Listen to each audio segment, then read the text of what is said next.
Greetings and welcome once again to Roman of the Empire. I am your host, Roman. This week we have an all-star panel talking about the movie Almost Famous, about a boy, a girl, a rock band named Stillwater, and the belief that rock and roll could save the world. So I want to welcome everybody here tonight. We are still waiting for it's Courtney to show up, but I think I suspect she will be here not too Typical long Flyers from now. fan. So let's go around and introduce the panel and then get into discussion about this fantastic film. He is my partner on this channel. He is my wingman. He once stopped me from carpet bombing Topeka because there's acid in the beer with the red cups. He is Shield Wall of Dragons. Welcome back, my friend. How are you? Hey, how's it going, everybody? Happy to be here.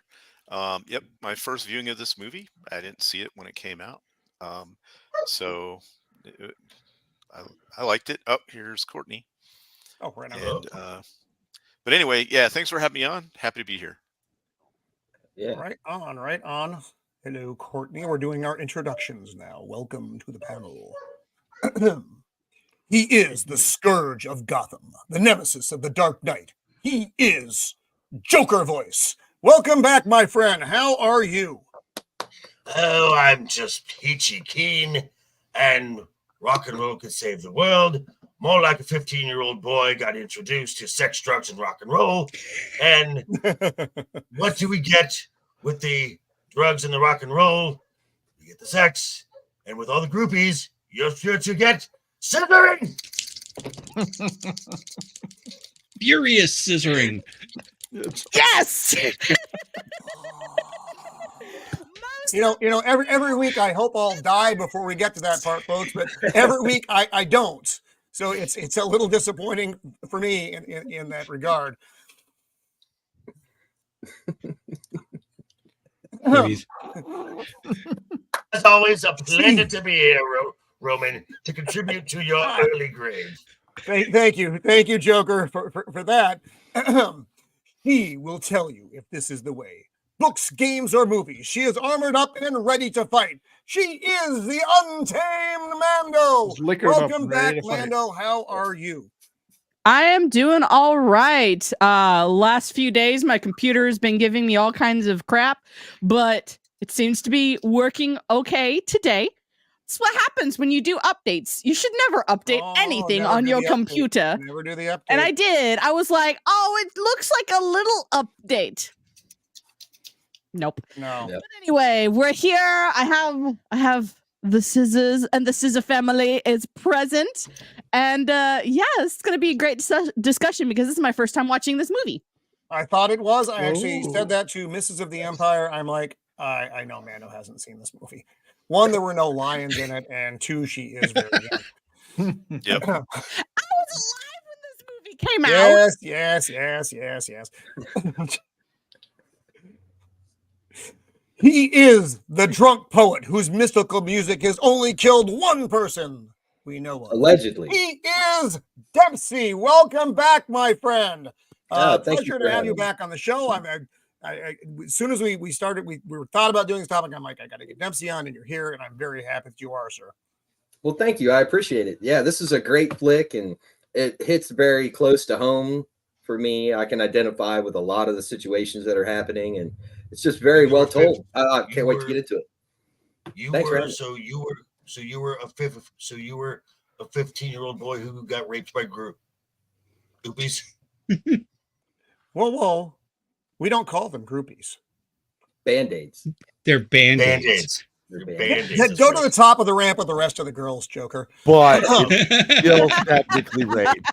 No, I wasn't 15, but I was involved intimately in being backstage at large shows and being traveling around with the band. I never went on the road like these guys did. It wasn't anything like that, but yeah, a lot of the situations I can really identify with because I've been in a similar thing. So, and a lot of the character interactions and everything. Feel free to share whatever anecdotes you can. Trying to say if you wish. He knows his groupies is what he's trying to say. Met a few. But I'll just say we've kept a couple girls on leashes before. Oh my! Smell the blood. I could start a trend. That would be... Metaphorically, right? No. Metaphorically. Allegedly. Allegedly. Moving on. Moving. Musician, pop culture aficionado. Fuck my life. Aficionado.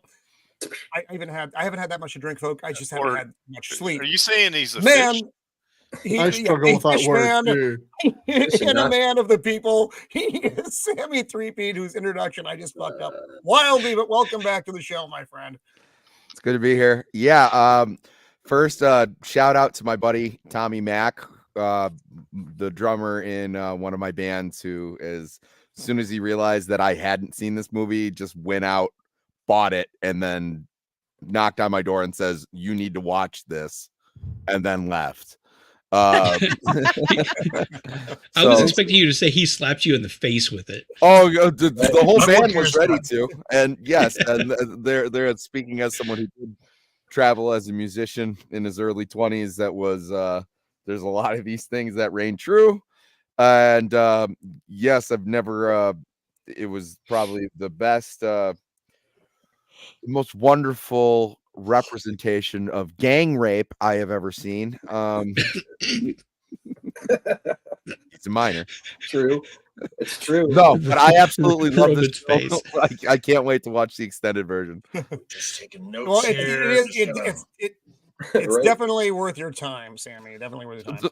And I did say this in the back of the room when I said I was like, "Oh, there's an extended version." They went, "You haven't seen the extended version?" It was like, I haven't seen any version. Shortened version.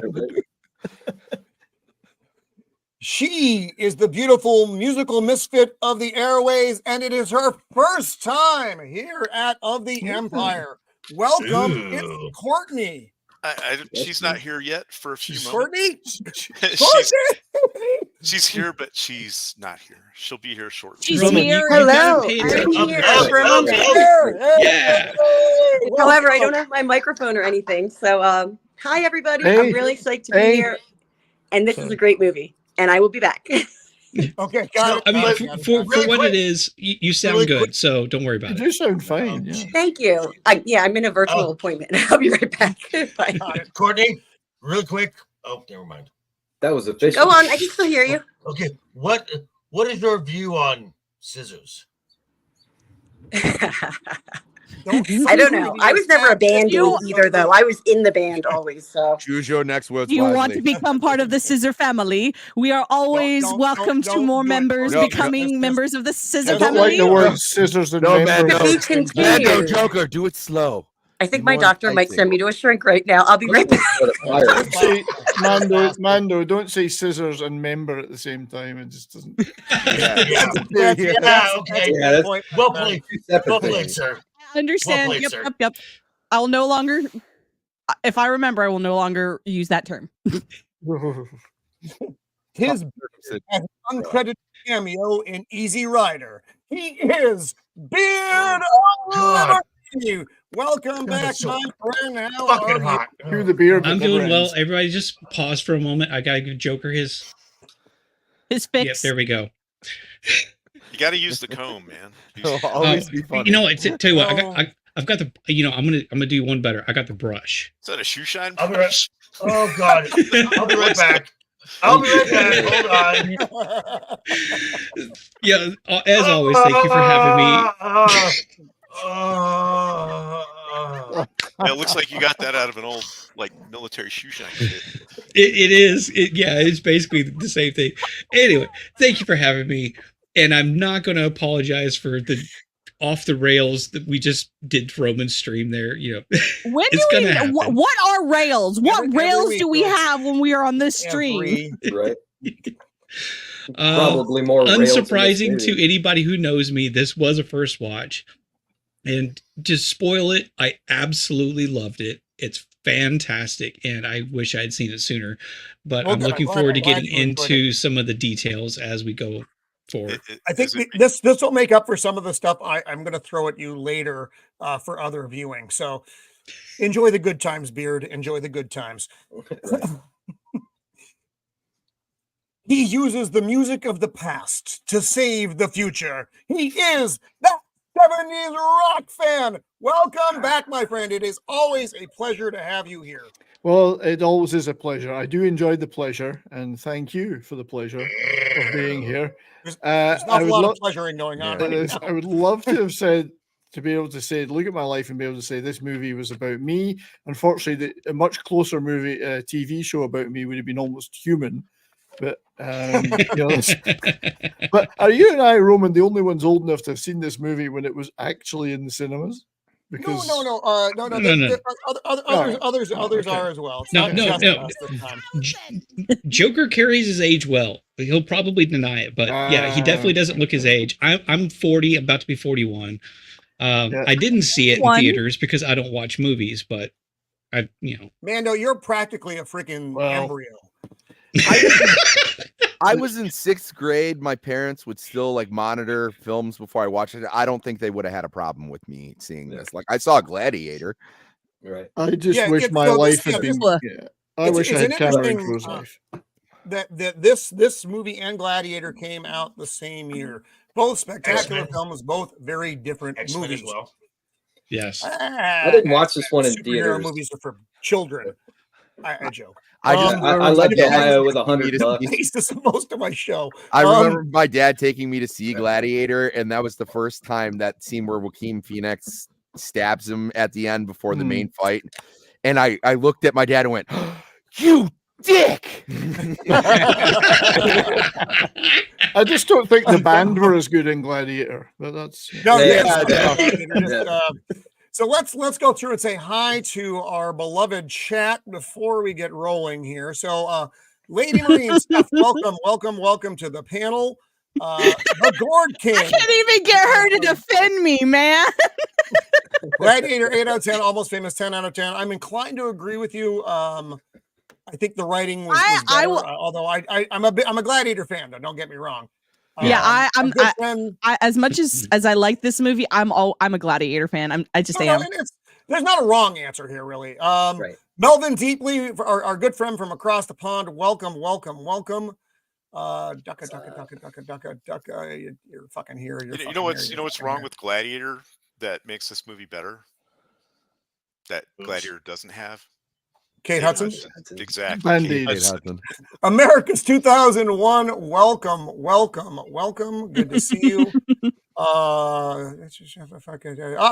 Jacob Ironside getting the side scissor in. Thank you for that. Yes. Tim Stock, welcome. Good to see you, my friend. What's up, dude? Jim the Viking. Jim the Viking is awake and with us. Welcome, Jim the Viking. Always good. I miss your face. Matt. Matt. There can never be enough discussion. No, and he's not wrong. He is not wrong on that. The only thing that's better. I have a point about that. That is everybody who is there for now. The only thing that Roman likes to better hot Olive Garden breadsticks. And he cuts them. Steamy Olive Garden looks could kill, Joker would be dead right now. I'm going to give him some Olive Garden breadsticks. Yeah, I don't know. Kate Hudson, unlimited salads. Which one? Unlimited salads, and I'll tell you why. Because Kate Hudson is not attracted to me. She looks almost identical to my sister, and every time I look at her, I see my sister. That's uncomfortable for all of us. Yeah, that is totally understandable. Hey, I don't mean to tell you this, bro. Your sister's hot. I've heard that from my friends my whole life. No, seriously. I've heard that my whole life. Xavier's over here like, hey, can I have your sister's number? Yeah, right. But yeah, I didn't see this in the theater because in 2000 I was on the road traveling. I went from Ohio to Vegas and back. Well, we actually went out to LA that time, but yeah, we stayed in Vegas for the most of the time. That was a lot of fun. With a band? Yeah. Or no, just randomly on a road trip across the country and doing crazy things to make money. Scissoring. So this is Cameron Crowe's handwriting that we are exposed to here. Whatever happened to Billy Crudup? Well, he became. I mean, he became Dr. Manhattan. So he Yeah, got something. he was This Dr. poor Manhattan. kid, whose name I don't know how to pronounce. I can help Patrick you. Fuckett. I've gone through Patrick 3 or 4 Fuckett. different versions of it, and yeah, that's the one I. Yeah. Imagine. All I can imagine when this dude showed up, if he went to basic training. Oh my god. Oh yeah. Oh my God. Oh, fuck It's it. just no, it's I'm just sorry. not good. Yeah, Anna Paquin. Very young Anna Yeah. Paquin. Yeah. This Yeah. girl's name again, the girl with the big teeth, who was oddly Veruca hot, Balk. but Yeah. I can't pronounce it. Balk. I just call her You can keep Veruca saying it, Salt. but I'm still not going to be able to pronounce Yeah. it. Yeah. Veruca Salt's Zoe a cool band. Deschanel, who was almost unrecognizable. Jimmy Fallon, who is completely unrecognizable. I don't know who the Bijou. fuck- Wow. I don't know. And Yeah, And I completely Philip forgot Jimmy Seymour Fallon Hoffman. was in this. Oh, and No, I know why he's Zoe the- Deschanel is he's the- unrecognizable. He's the No manager. bangs. No, It's Rainn weird. Wilson's Not in it, the too. Right. primary manager. That's Dick. And Jimmy nobody Fallon's a dick too. No. What up, Bob? Dick. Uh, So interesting side thing about Philip Seymour Hoffman during this, he was only on set for 4 days because he had the fucking flu and was sick as fuck. So when you see him in this, he's sick as fuck. He was I just He hungover. still kills it. He's still yeah, he does. Yeah, really good. that was Yeah. actually Yeah, he my does. main thought every time that he was on. I was just like, son of a bitch, why did he have Yep. to die? He is so good. Right. So this Yeah. is my hometown of San Diego. This is where I I'm am sorry. now. Not in Balboa Park. Whale, because that you would be mean weird. you come from a whale's vagina? Yeah, yes. Yes. San Diego. It means whales. Oh. vagina. Yeah. So I'm this sorry, is but- I'm Coronado sorry. Island. You're saying Well, Ooh. hot chicks in the go back 2 '70s. scenes. Go back now. Hot chicks in the Okay. '70s. Hmm. Well, Well, this that, is the 60s right now. no. Go back. Go one more forward. That one. I'm previous. Back, not forward, Roman. Now let's stop on What the do you girls. want from me? I am geeking out over the classic El Camino. El Camino. There. I'm- El Camino. Oh yeah, the mullet El of Camino cars. Escalante. Yeah, right. There's The also mullet of a cars. song by Ween. I like Right. that. That's the Crystal Pier. For those of you who do not know, those are fucking surfers. They're dicks.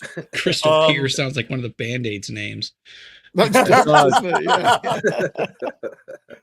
So while we're going through that opening scene, your Christmas music is playing because it's Christmas in San Diego. It's Alvin and the Chipmunks. Right. I love it. Oh my God. So I'm watching this with my wife, and she goes, why are they listening to Christmas music? I was like, are you aware that it doesn't snow in California? Right. Right. And it's still Christmas. Especially San Diego. I had to skip that bit because that song would have been stuck in my head as soon as I saw the captions come up. I said, "Nope, forward, forward, forward." I like the movies up in the background. Don't look back, son. Oh yeah, Of course. Right. And Yeah, of don't look course, back, it said No, true for in season. 19. Stolen Said Kisses. in 1969. 69. And then Oh, she goes stolen off on the kisses guy and with the don't window. look back. That's actually, could that be intentional? Well, it's It interesting, could. isn't it? Yeah. That's JJ! Also, What's it up, was man? so refreshing to see a setup in the 60s and not have them started off with time of the season. Oh, no. Yeah. Mm. and this whole opening scene, they're talking about To Kill a Mockingbird, and she's kind of Right. making him do a breakdown because he's Willie Miller is accelerated. He's a bright kid. She's a college professor and a fucking weirdo, but she's a very lovable weirdo if you're not her kid. Mama Making Burger. mistakes. Let's Mama you- Burger. Oh, she does have bangs. Yeah, but She bangs. Oh, but she just, I don't know if it's because she's so young, but she doesn't look anything like she does later. Oh, no glasses. So no my glasses. like I was so confused about how old she was because like her hairstyles are like from the 50s. Like every time I'm like, did she get her idea for hair from a 50s magazine? Yeah, she saw a Leslie Gore album and she's like, that is how I will live my life. Simon She's and like, Garfunkel. Mom, I want to go back to the Oh, look, 50s, There's man. the first ever death metal album right there. because she doesn't let them listen to music. She moved Christmas to a day in September when it wouldn't be commercialized, and she gives them this weird fucking life. And right here, she's saying they're on drugs. It's in the eyes. Yeah. Marijuana. Yes. Yeah, there is a certain amount of this that kind of hits home, and it definitely wasn't this extreme, because with my parents, they were well-meaning, and things have changed over the years that they've kind of learned and changed. But I had kind of the upbringing of like, beware of this, that, and the other, and a lot of music that I just missed out on as a kid, because that was not good stuff. This is definitely, and I want to make very clear, because I love and respect my parents, this is very over the top from what I had. But, at the same time, I can still kind of relate to it. I'm like, oh, okay, yeah, I get this. Because she doesn't want them to be regular people. Now, William is weird different. being a conservative college professor character. Yeah, that's a weird concept. Yeah, you're right. That is weird. I didn't think about that. I don't know. Some of her ideas are. She's a leftist. She's an yeah. intellectual. Some of her ideas are why we're where we are today. Oh yeah, because like there's soy patties and she is vegan. Okay. Yeah, the political power has she is the mother so much. of all of the liberal left. I take it back. My upbringing was nothing like this. She would be. It's similar, but for different reasons. She hates scissoring. Yeah, the big difference between her and a leftist thing is that she's very anti self-indulgence. Yes, that's right. Anti that, meaning that's a thing on the left now, where it's extreme, feel good, do what you want all the time, that kind of stuff. Debauchery. Yeah, I mean, her character is definitely much more kind of like extreme conservative, like Christian upbringing, sort of that sort of thing.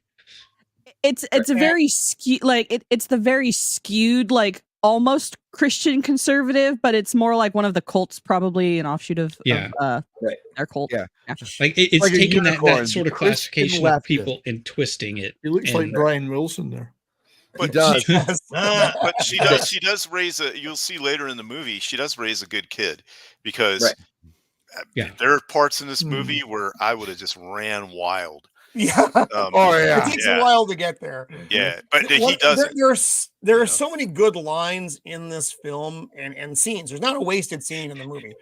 And when Anita turns to her mother and says, "Feck you," and she's like, "Hey," and he's like, "I think she said feck." And she's like, she used the F word. I think she said feck. What's the difference? The letter E. That's what he's saying right there. He says the letter U. Yeah. This is what the Empire just popped when out they here. had that interaction. I went, "Is he autistic?" So Mrs. of the Empire just wanted me to bring this out. Oh yeah.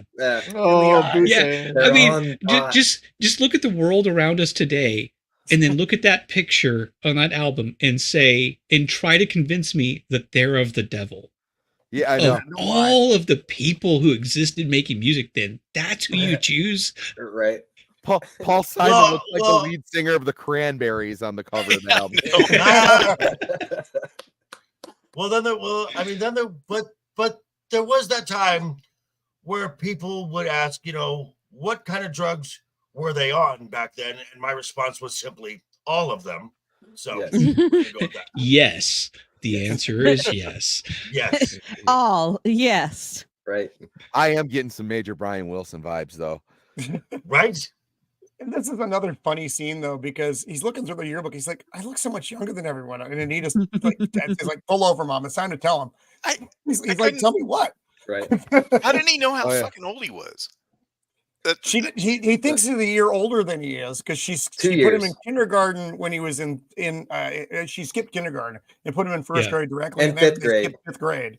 Yeah. And she's like, "You're 11." Oh no. He's like, 11? Yeah.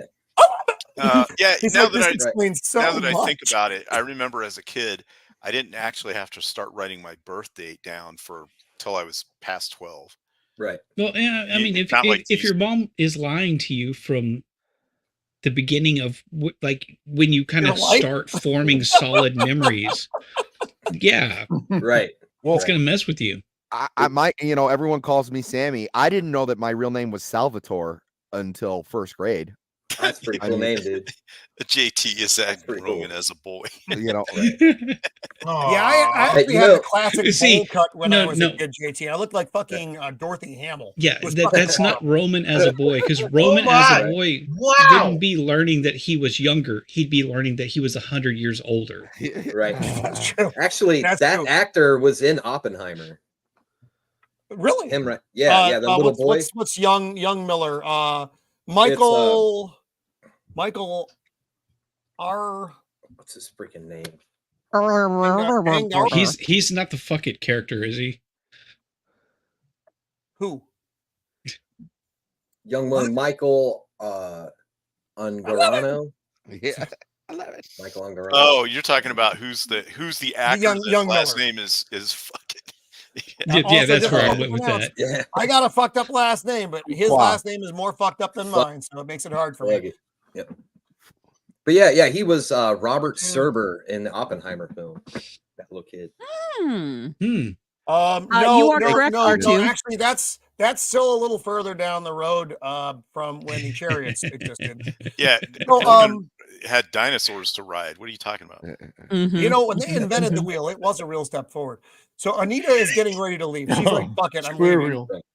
This is where I was thinking definitely the 50s, the hair curlers. I was like, oh my God. Yeah, she just leaves. What the fuck? I remember that though. Like growing up in the 70s, like women. Yeah, chicks did that shit. They did that. They put that because they had to leave it on all day or something. Things to get it to don't look like change. that. Things don't change as quickly as we imagine. I mean, it takes a long time for fashions to, like, not everyone was a hippie in the late 60s. It was still a lot of people had that stuff from 10 years ago. I mean, it's just the way it goes. It's slow. Change is slow like that. Especially, well, for a teen, maybe not, but for like parents. Yeah, for parents. Especially grandparents. I remember, I think for old people, like older people, they hit a certain point, like late, mid 60s, and their fashion just stops. yes. And then you'll see them wearing like stuff from like 20 years ago. Now, and I'm pretty sure mine stopped in my 20s, but that's I've literally been wearing the same t-shirts since I'm just it's not as the early 90s, the late 80s. It's not as bad these days because some of the style transcends, but when you're talking about like polyester jumpsuits with bell bottoms on them, that did not transcend. Those are a fire hazard. This electricity comes off those. Yeah, that shit would melt you. Well, plus a lot of kids don't like the decade they're in. You know, they're like, "Man, this decade's lame. I want to go back." Yeah, that would be now. This is a little thing, but I just want to point out that this is a film with a manic pixie like dream girl, in which Zoe Deschanel is not the manic pixie dream girl. Pretty crazy. Pretty crazy. I mean, that's kind of what I expected, like, because I hadn't watched this. I was like, oh, okay, so she's going to go with this. It's not going to be about her, but she'll still kind of have this mentality. It's like, no, she wanted to get out in the world and work and be like a normal person. She's leaving home to become a stewardess. She was going to have a much bigger part, but that's just because. Yes, she was supposed to be. Originally, she was cast. There's a whole lot of casting decisions that changed around here. Yeah, there was. Well, one of the interesting tidbits about this, Frances McDormand's, who is his mom, Cameron Crowe's mother was on set, and he did not want Frances McDormand to interact with her because he didn't want his mother to actually influence how the character came out. So he leaves the set for a few minutes. He comes back, they're fucking having lunch, and it's over. It's just done.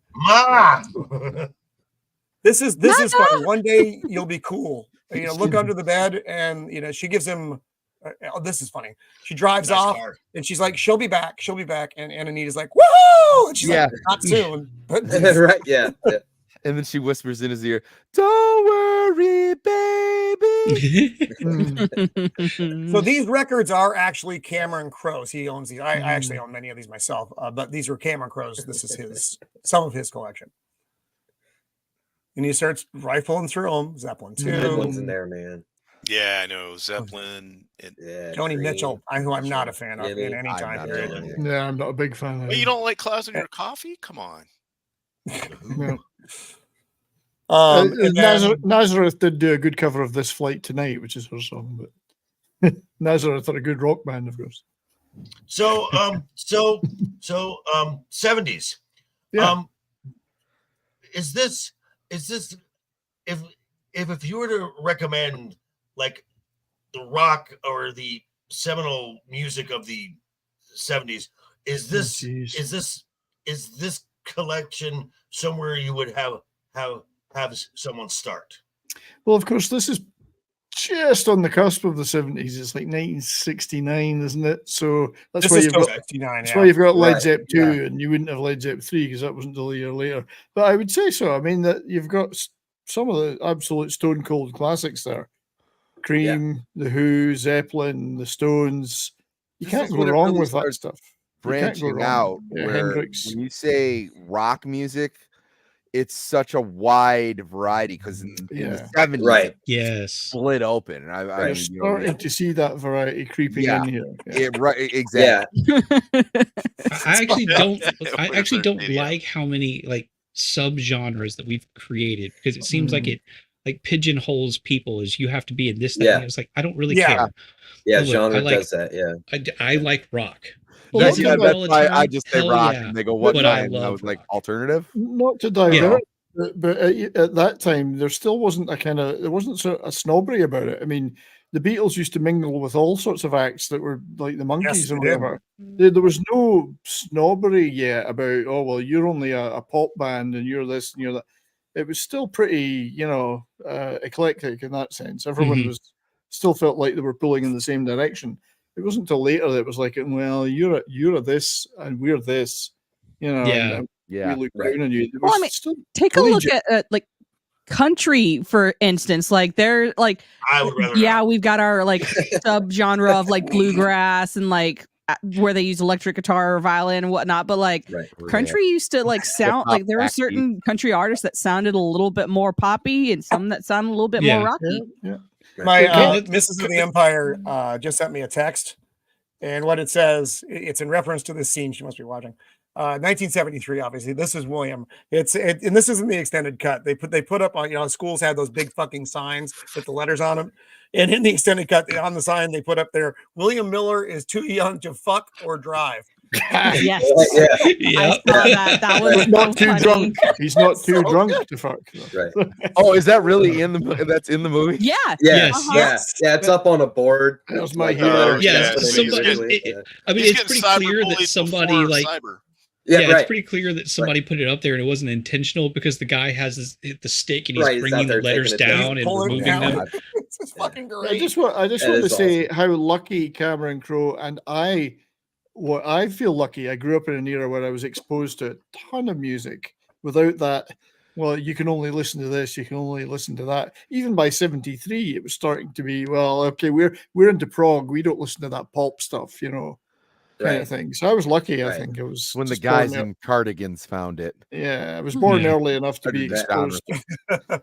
Which is one of the prevailing themes of this movie, waiting. actually.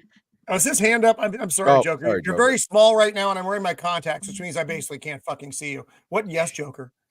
So there's a request in the chat from our good friend Nas that I do something. That I do something. He wants me to say something. Pizza Piper Pizza, Posh Bugs. All right, I'll accept it. That was solid. What you know about Peter Piper Pizza, Nos? The only place I ever seen that was in Tucson, Arizona. So here we're meeting Lester Bangs, though. Lester Bangs is the editor of Cream magazine. I love this scene so much. Bangs and Cream. Yeah, what a great name. That is just wow.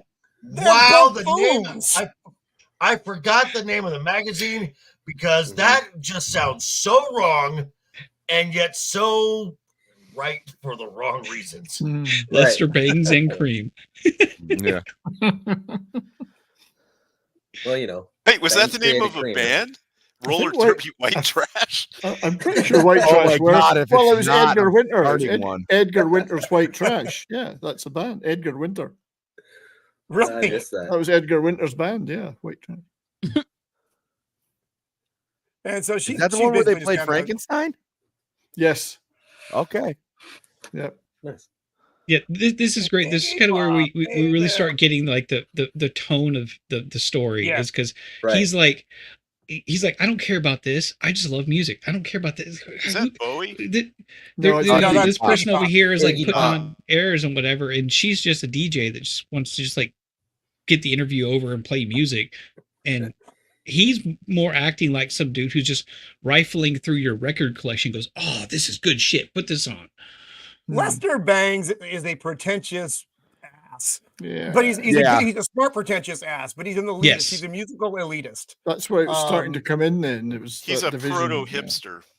Yeah, because he doesn't. Yeah. He likes the more obscure, interesting, edgy stuff.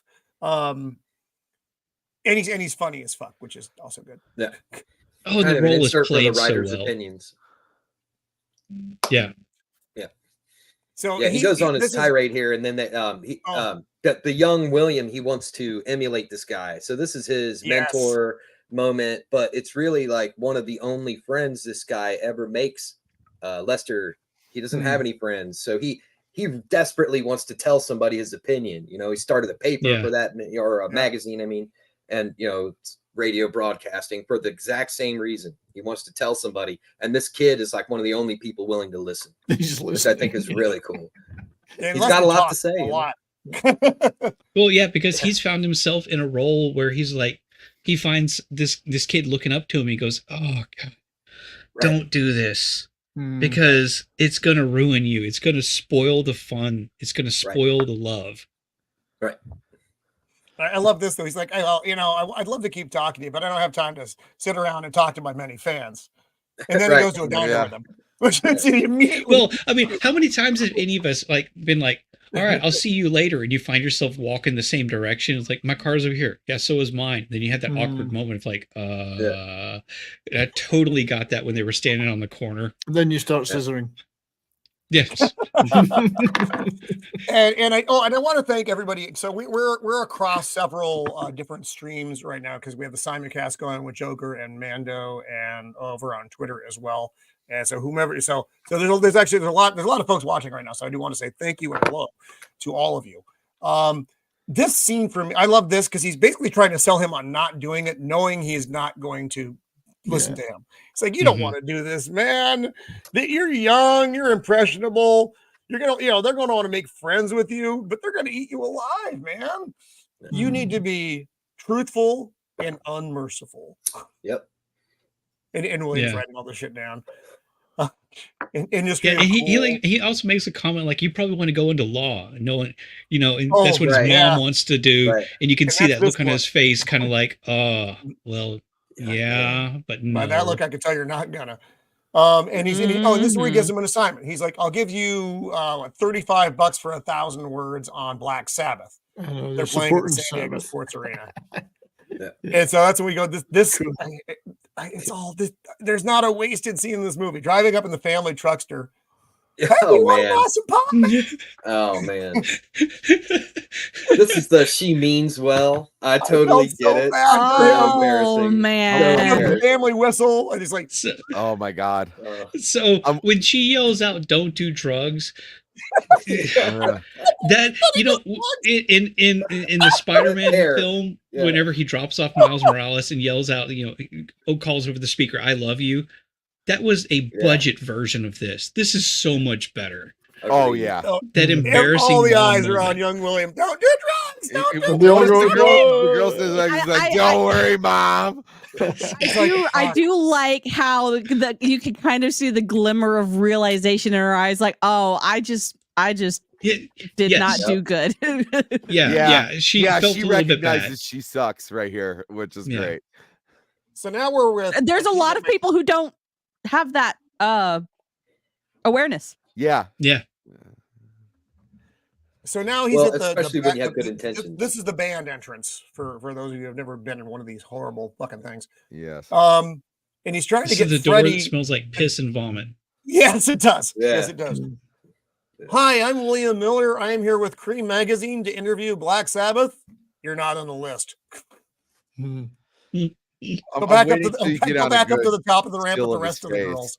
Because doesn't he look like Alfred Newman? Yes, he does.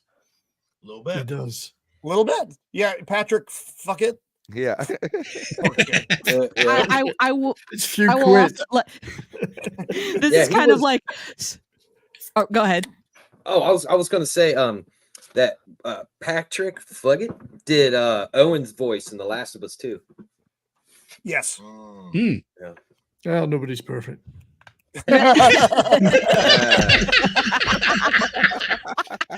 It's a paycheck. Nice. But $20 like $20, throughout right? $20. He's like, what? Me worry? Yeah. throughout this whole movie, you guys are gonna get a slight peek into Mando's life. My mom was one of these quote unquote roadies. Like for certain bands because she lived in California during this time, and like. So I am the product of one of these types of women who did not make good life choices in their life and is yeah. Don't do drugs, kids. Don't do drugs. Drugs are bad. See, the weird thing is, go ahead. Band-Aids. Yes, we're at the Band-Aid scene right now. Although keep capitalized AIDS, which is a little uncomfortable for all of us. Yeah, this is the. They asked. Go ahead, Joker. Don't do drugs. Don't do drugs, kids. Not because they're bad, but because they're fun. Poor Courtney is in exile still. The weird thing is, I actually knew one of these type of people that would follow bands around and try to like, but it was for a Christian band, which made it extra weird. Oh no! It was like a mission. Oh yeah. Christian bands have those same people. Absolutely. They just don't fuck. I used like one of the fundraisers like my Christian college used to do was we would go to Winter Jam, and for any of you who are not Christians, you don't know what Winter Jam is, but it's kind of like the Christian big concert thing. And I was a extra, or I was a hand, like, you know, backstage hand and stuff, and it's weird. Yeah. So it's like Christian Ozfests with no scissoring. With no Oz. Yeah. Correct. No, except there actually was scissoring, but people pretended there wasn't. No, they hold hands backstage. Right. Absolutely. Absolutely.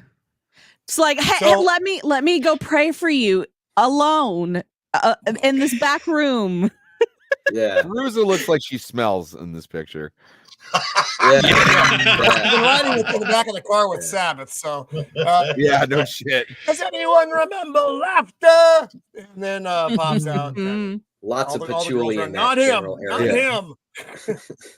Not Opie. Yeah, I was just like, Opie. finish with my woman, and she bit me with her big ass teeth. Gooch, welcome, buddy. What's up, Gooch? So timing is everything, and because he didn't get to go in to do his interview with Sabbath, he gets to meet the boys of Stillwater, who are like an hour and a half late and running down to get in. He's like, "Hey, I'd like to do an interview with you guys. I'm with Creep Magazine." Well, it's not just that he's doing an interview. He recognizes him. He knows songs. He loves the music, and like this frame right here, they're turning around like, holy shit! We got a fan. Somebody actually knows us. Right. Oh, the enemy. Because they're just like the opener. Yeah. Nobody really is there to see them. Acts like how Jason Lee. I imagine how Jason Lee would act. Where he looks the part, doesn't he? Though Jason Lee looks the part. Oh, he does. But everybody looks fantastic in this. Yeah, he doesn't act like Jason Lee in my mind, but no, that's probably because I know him mostly from My Name Is Earl. Wait! One of my favorite parts is coming up, and this is anyone who has ever been annoyed at work. I feel bad for this bouncer because he has. They're coming, and he's like, no, not this little fucker. Like, he's with us. He's with us. So right now he's trying to sell him out the door. Letting him do the interview though. He's like, Russell, your guitar is incendiary. Nice job, guys. Talking off there. And Jason Lee, who plays Jeff Baby, he's like, "Hey man, I'm incendiary too. Come on." Right. And that's an early indicator that I didn't pick up on because I had not seen the film and the kind of division that we're going to see later on. Right. Oh yeah. I remember good writing. This is awesome. And Sammy, yeah. Sammy, and Sammy, I'm a bartender. I am a bartender. I am irritated every day at work. All right. What was kind of crazy to me about this whole thing is how fast he ingratiated himself with them. Like they really genuinely liked him. Like within like 10 minutes, they're like, "Hey, he's our buddy now. Let this dude in and do whatever he wants," which was cool because kind of people were a little more trusting back then because there weren't cell phones in your face and all this other stuff. Yeah, I kind of got the feeling that it was like a a fan comes along and like, oh, now we have a hype man. This is like boosting our egos. He's fed into their ego, right? Like, they've been grinding and trying to get their name out there and doing things like that. And finally somebody comes along and says, oh, you guys are fucking cool. And so they go, and I work for a magazine and write articles. Well, like sorry. No, I didn't. No, go ahead, Mando. I'm the one who talked. I was just gonna say that the kid's smart. Like he's really smart. He knows an opportunity. Like he's got a good business sense. He's really smart, really knowledgeable. Like I think he just really knew what he was doing, and the band was like really needing a break, and they were hoping that this kid might be their break. Well, they're on the cusp. They need that much more press. This interview with Jeff is fucking hilarious though, because he's talking about we make music for the fans, man. It's we do it for the buzz. That line in particular. Buzz. Yeah, you saying you liked Fever Dog was the buzz. The chicks are great too. Some money would be nice. Just going along. Yeah.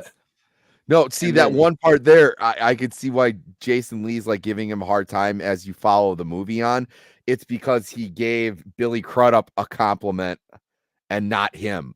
Yeah. Dude, I could not. We zoomed in on the If I was supposed to be guitarist. writing an article, it would never get written. They'd be jealous of the guitarist, the rest of the band. Dude. Yeah. I'd be like, especially the singer. that. The singer would be so jealous. Yeah. Let's go to Morocco right now. Right. Mm-hmm. Yeah. So don't bother. this is funny because she's talking about how old are you? 18. Me too. How old are you really? 17. Me too. Mm. How old are you really? 16. She's like, me too. And she kind of like opens, and it's like it's funny when the right age sounds different. And he's like, I'm 50. Yeah, and it kind of puts her off. Like she she didn't expect it. No, she didn't expect it. How old is she supposed to be in this movie? She's 16. I don't know. No, I believe she's supposed to be 16 in this film. It's on her birthday cake. It says unknown age. Right. At the end of the thing. So everybody they don't even know her name. So movie should have probably gone to jail. Absolutely. That's the other thing that it's like. Yeah. So back then, you could just walk in and places wouldn't ask for ID. You could just be like, I'm so-and-so. And they'd be like, especially if you're hot and a girl. Right. Well, right. Yeah. So you could like walk up to you didn't need a credit card to rent a hotel. You just needed money. Right. You didn't even really, you kind of needed ID, but maybe not. You could just kind of write in there. It isn't like it is now where everything is tracked. You could buy an airplane ticket and it wasn't just instantaneous or automatic, but it was a lot easier to do now with, especially post 9/11 or whatever, but oh fuck yeah, it was a lot different back then. You could, they took you more for your word when you said you were somebody, and if you had the money, then it was all good. But if you look at some of the real groupies that were hanging out at the Rainbow in the early 70s with Jimmy Page and those guys, they were 14. They were kids. Yeah. And it seemed to nobody seemed to care. Wasn't Jimmy Page like dating a 13-year-old girl? Yeah, she was pretty young. Yeah. She was pretty young. Yeah. So I do want to call out that these live music scenes, and I can't speak for any guitars or bass because I don't play guitar or bass, but at the very least, and you don't even get this in some music videos where they actually take the time to sync up the drumming with what's actually being played. Yeah. So nothing I saw in this seemed out of place. It was everything was spot on. Yeah, Laurie Matix was her name. Laurie Matix was the 14-year-old. Yeah, they practiced together a lot. Yeah, 4 hours a night, 5 nights a week for 6 weeks, so they could look like a fucking band. That's Yeah, Ah. and the drums themselves, you could see the marks on the drum heads that they were Mhm. used. They didn't Right. look like brand new Yeah, movie they weren't props. Probably And would I have been really easier to learn to appreciated play. that. It would have been easier to learn to play. And then Mhm. just do Right? it. That's what I was thinking. Like, bruh, like you can Just do learn it. bass A like lot. that. Yeah. I will That's say a this: pretty there's good no way that's Jason Lee singing. No, No. it's Right. not.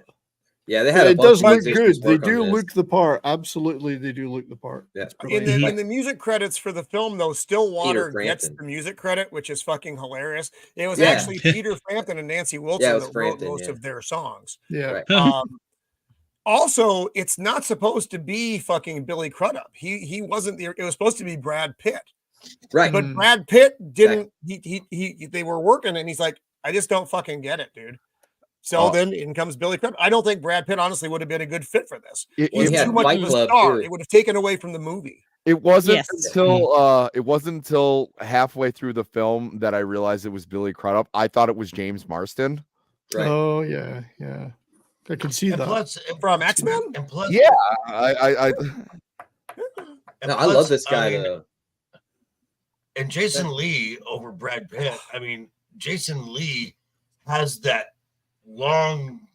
longer face, so he looks more thin, kind of like that starving artist. Where Brad's got he's a little more full in the cheeks. And also Brad was a lot younger here, so it was a different era of Brad Pitt. Right. This He is was probably Tyler still in the Durden era at where that I don't point. fucking like Brad Pitt. I didn't like him for a long time. Well, wasn't he doing Um, Snatch this year? Or Fight Club. One of I the think Had that to was be this right the year about one. then. I forget Yeah. when Fight Club came out. It might have been this Look, year. all I know is I expect this guy to say his name is Inigo Montoya, and you killed my father. I thought. Yeah. Mm-hmm. Well, That I thought actor they was filmed actually- Fight Club in '99. Oh, okay. Yeah, Okay. I mean, that's So when they now- filmed I'm this. pretty too, sure right? Snatch is 2001 though. Okay.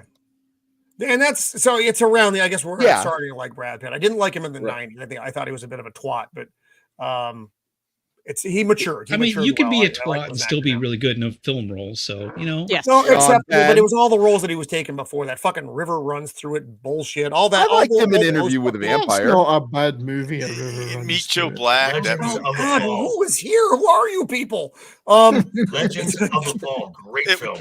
Oh, Snatch is 2000. Yeah, Snatch is when he really broke out, and then he started doing the Ocean's movies and stuff. Yeah, was good and in I think those. that's when he really came into his own. This is funny because this is where you realize how William is getting used. He's getting used by Russell because he's telling him, "Hey, we're going up to LA at the Riot House. Make sure you bring your friend Penny Lane. Right. We want her around like last summer when she was fucking 15. Cool. Right. Gross. Ugh. Weirdos. And he's trying to be cool here. Squeaker. Though. It's funny. He's like talking to everybody. 'Cause he's already memorized My everybody's prison names. lover is in the chat. Hello, little mouse. Squeaker! Squeaker! Welcome. Hi, We love Squeaka. us the mouse here. at Squeak, the are you Empire. trying to We tell us do. something? Like you might have been like this in your younger years? Following fans around. Oh my. Oh Squeaker, my. you must tell me the next No, pillow. I know what it is. Squeaky just did their laundry. That's all. Right. Sure. This is the let's go to Morocco scene. And William says immediately, ask me again. And she asked him again. But the the ask me again wasn't scripted. He was actually asking Kate Hudson to do the part again. Because he didn't like his delivery originally, but Cameron Crowe liked it so much he just kept the whole scene as was. I mean, it really works. It does. was a It's just smart move. it's natural. Right. It's too bad. Like I said, aside from the video game, which wasn't good, he didn't really do very much after this. Right. And he's like Agreed. 41 now. William Miller is 41. This is Sick. I was going to say, Crudup did the voice of the protagonist in Princess Mononoke. Stop making things up. We've talked about this. Princess Mononoke is good stuff. You can you not only like that mention movie? Japanese anime on the stream 4 times, otherwise we will get If I get a copyright, yeah, hit. we'll get a copyright. It's like fucking right. it's like Beetlejuice. Mm-hmm. Wow. This scene's awesome. That stems from playing like 5 seconds of some Japanese show. And it's just getting us all straight. over. And I got fucked. Yeah, right. So this scene is better in the extended version. That's not surprising. You actually see a lot more people in the lobby area here. It's a lot more. It's like, oh, there, beard. Hey, look at TikTok. No, that's not him. It is. Wow. That guy has way too much hair. And this kid is hilarious. He's a Zeppelin fan. Yeah. Yeah. And I love this. He's like, and Mr. Jimmy Page signed my shirt right here with this pen. He certainly gives off some kind of autistic vibes, but that's okay. Everybody loves him. For sure. I mean, oh no, and then they show him again later, and he has the entire lyrics to oh yeah. Oh my god, she's so hot. These parties, man, this is so accurate. People come in and think they're hot. Oh yeah, this whole environment, the vibe, everything. This is all spot on. This is very authentic. Yeah. Here's where William gets his illusion shattered. She calls the whole of why he is there, because what's her name? Anna Penguin. Paquin. What's her name in this? Words are hard. Pac-Man. She has a name. Some other thing I can't fucking pronounce. She's anyway. Polexia Aphrodisia. Yeah, that's a lot. That's Anna. Lot. Yeah, her name's Anna. But she's describing exactly what's going to take place. Dyslexia. He's going to ignore her. She's going to ignore him, and then they're both going to leave. And he's like, "We have to stop them." Yeah. I think Joker and she's like, "Stop them! You were her excuse for coming up here." Too late to stop now. Yeah. So this scene also, you get a better version on the extended one because they actually have a conversation before the coat goes over the window, which is good, but it's fine. Yeah, there's a lot of setup in that scene too. Yeah, that you just don't get the payout on with the coat going up, but it's better. Again, the whole extended version is better. Right. Damn, Gordon. Phone call with Ben Torres. Is this William Miller? Yes. Yeah. This is Ben Fong Torres, Rolling Stone magazine. Hello there. He changes his voice so he can say, hello. And then he just sounds like a child being creepy. I sympathize. He doesn't sound older. I sympathize. As a 40-year-old man who doesn't have a particular deep voice, that thought has crossed my mind a couple times when I was younger. It's like, maybe I should sound a little bit more like this. Like, no, you just sound like a dick. There's no way. Yeah, I never had that problem. No way Beard of Liberty had a non-deep voice ever. He came out of the womb. He was like, Basso profundo, I think. See, I don't know what y'all hear, but what I hear definitely isn't the same thing. Like teachers would call my house when I misbehaved in school, and I'd answer the phone. That they'd be like, "Mr. Sammy Three-Peat's last name." I'd be like, "This is." Right. Yes. Hello. Oh, holy crap! That's Terry Chin. Yeah. I knew I recognized his voice. That's Fish Boy right there. I don't know what that means. It's from House of a Thousand Corpses. I don't know. Well, I know him from a couple of different sci-fi TV shows. Yeah, he's good. The Office. I don't like Rob Zombie stuff. Yeah, I thought it was. I like his music. I don't prefer his film production stuff. Just is what it is. I agree. That's Rainn Wilson though from The Office. That's Dwight Rainn from Wilson. The Office. And again, almost unrecognizable. And he's not being an ass in this one, so it works out. So they want him to go on the road with Stillwater, and he's like, I can only offer you $750. And he sits there in silence because he's stunned. Right. Whoa, that much? $750 bucks. Okay, I can give you in the early 70s. That could buy you like a car. It was a lot of fucking money. Yeah. It wasn't anything to sneeze at. Agreed. And then when he upped it to 1,000, that was pretty good money. Yeah, I didn't like it. Especially for a 15-year-old. Yeah. Right. Especially for his first one. Well, second job, right? This is I just like the fact that he was so stunned that he was being offered $750.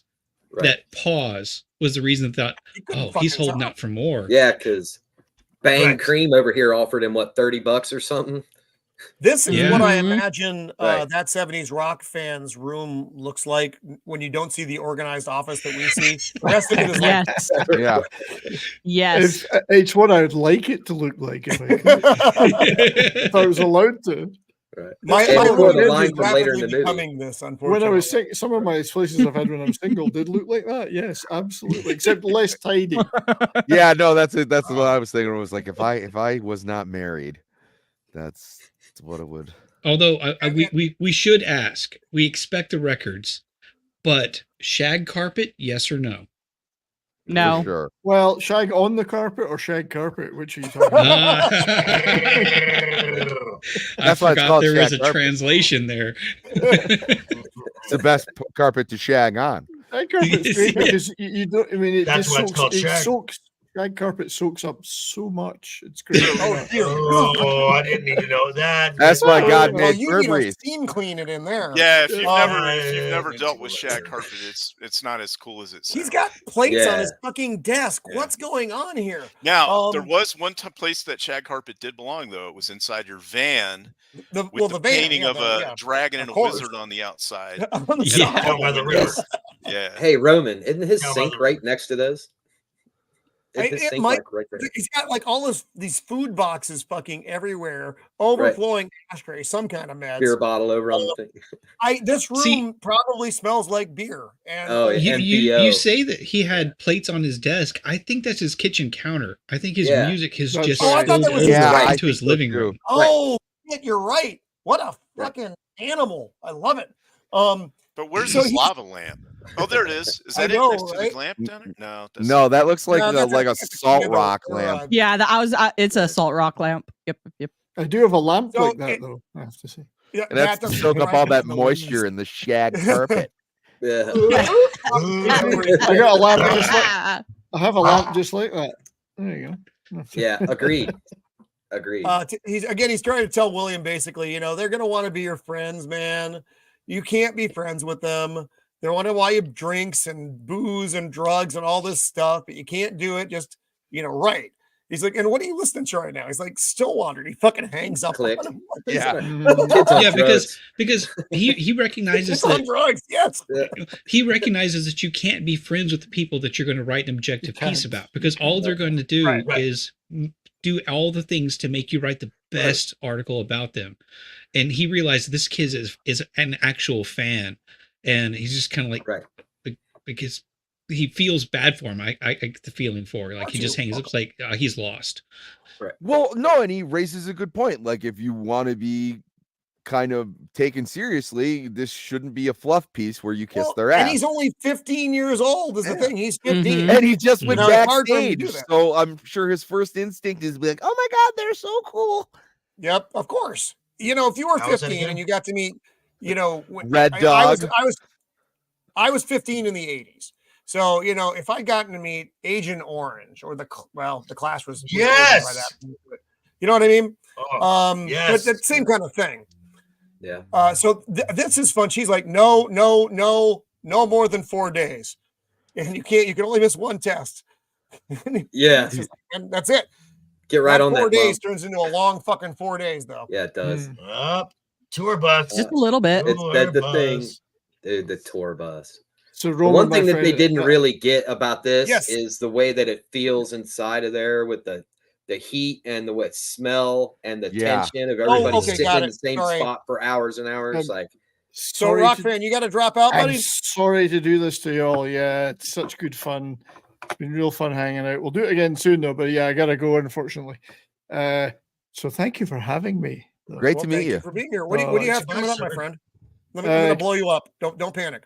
What do you have coming up? Well, there's one It's thing I would big. like to plug is my show next Monday on my channel is about one of my favorite artists of all time, legendary drummer Cozy Powell, Really? who was major league drummer in the 70s and 80s and 90s till his untimely death. So Rainbow, Whitesnake, Black Sabbath, as well as his own solo career, played on dozens of albums.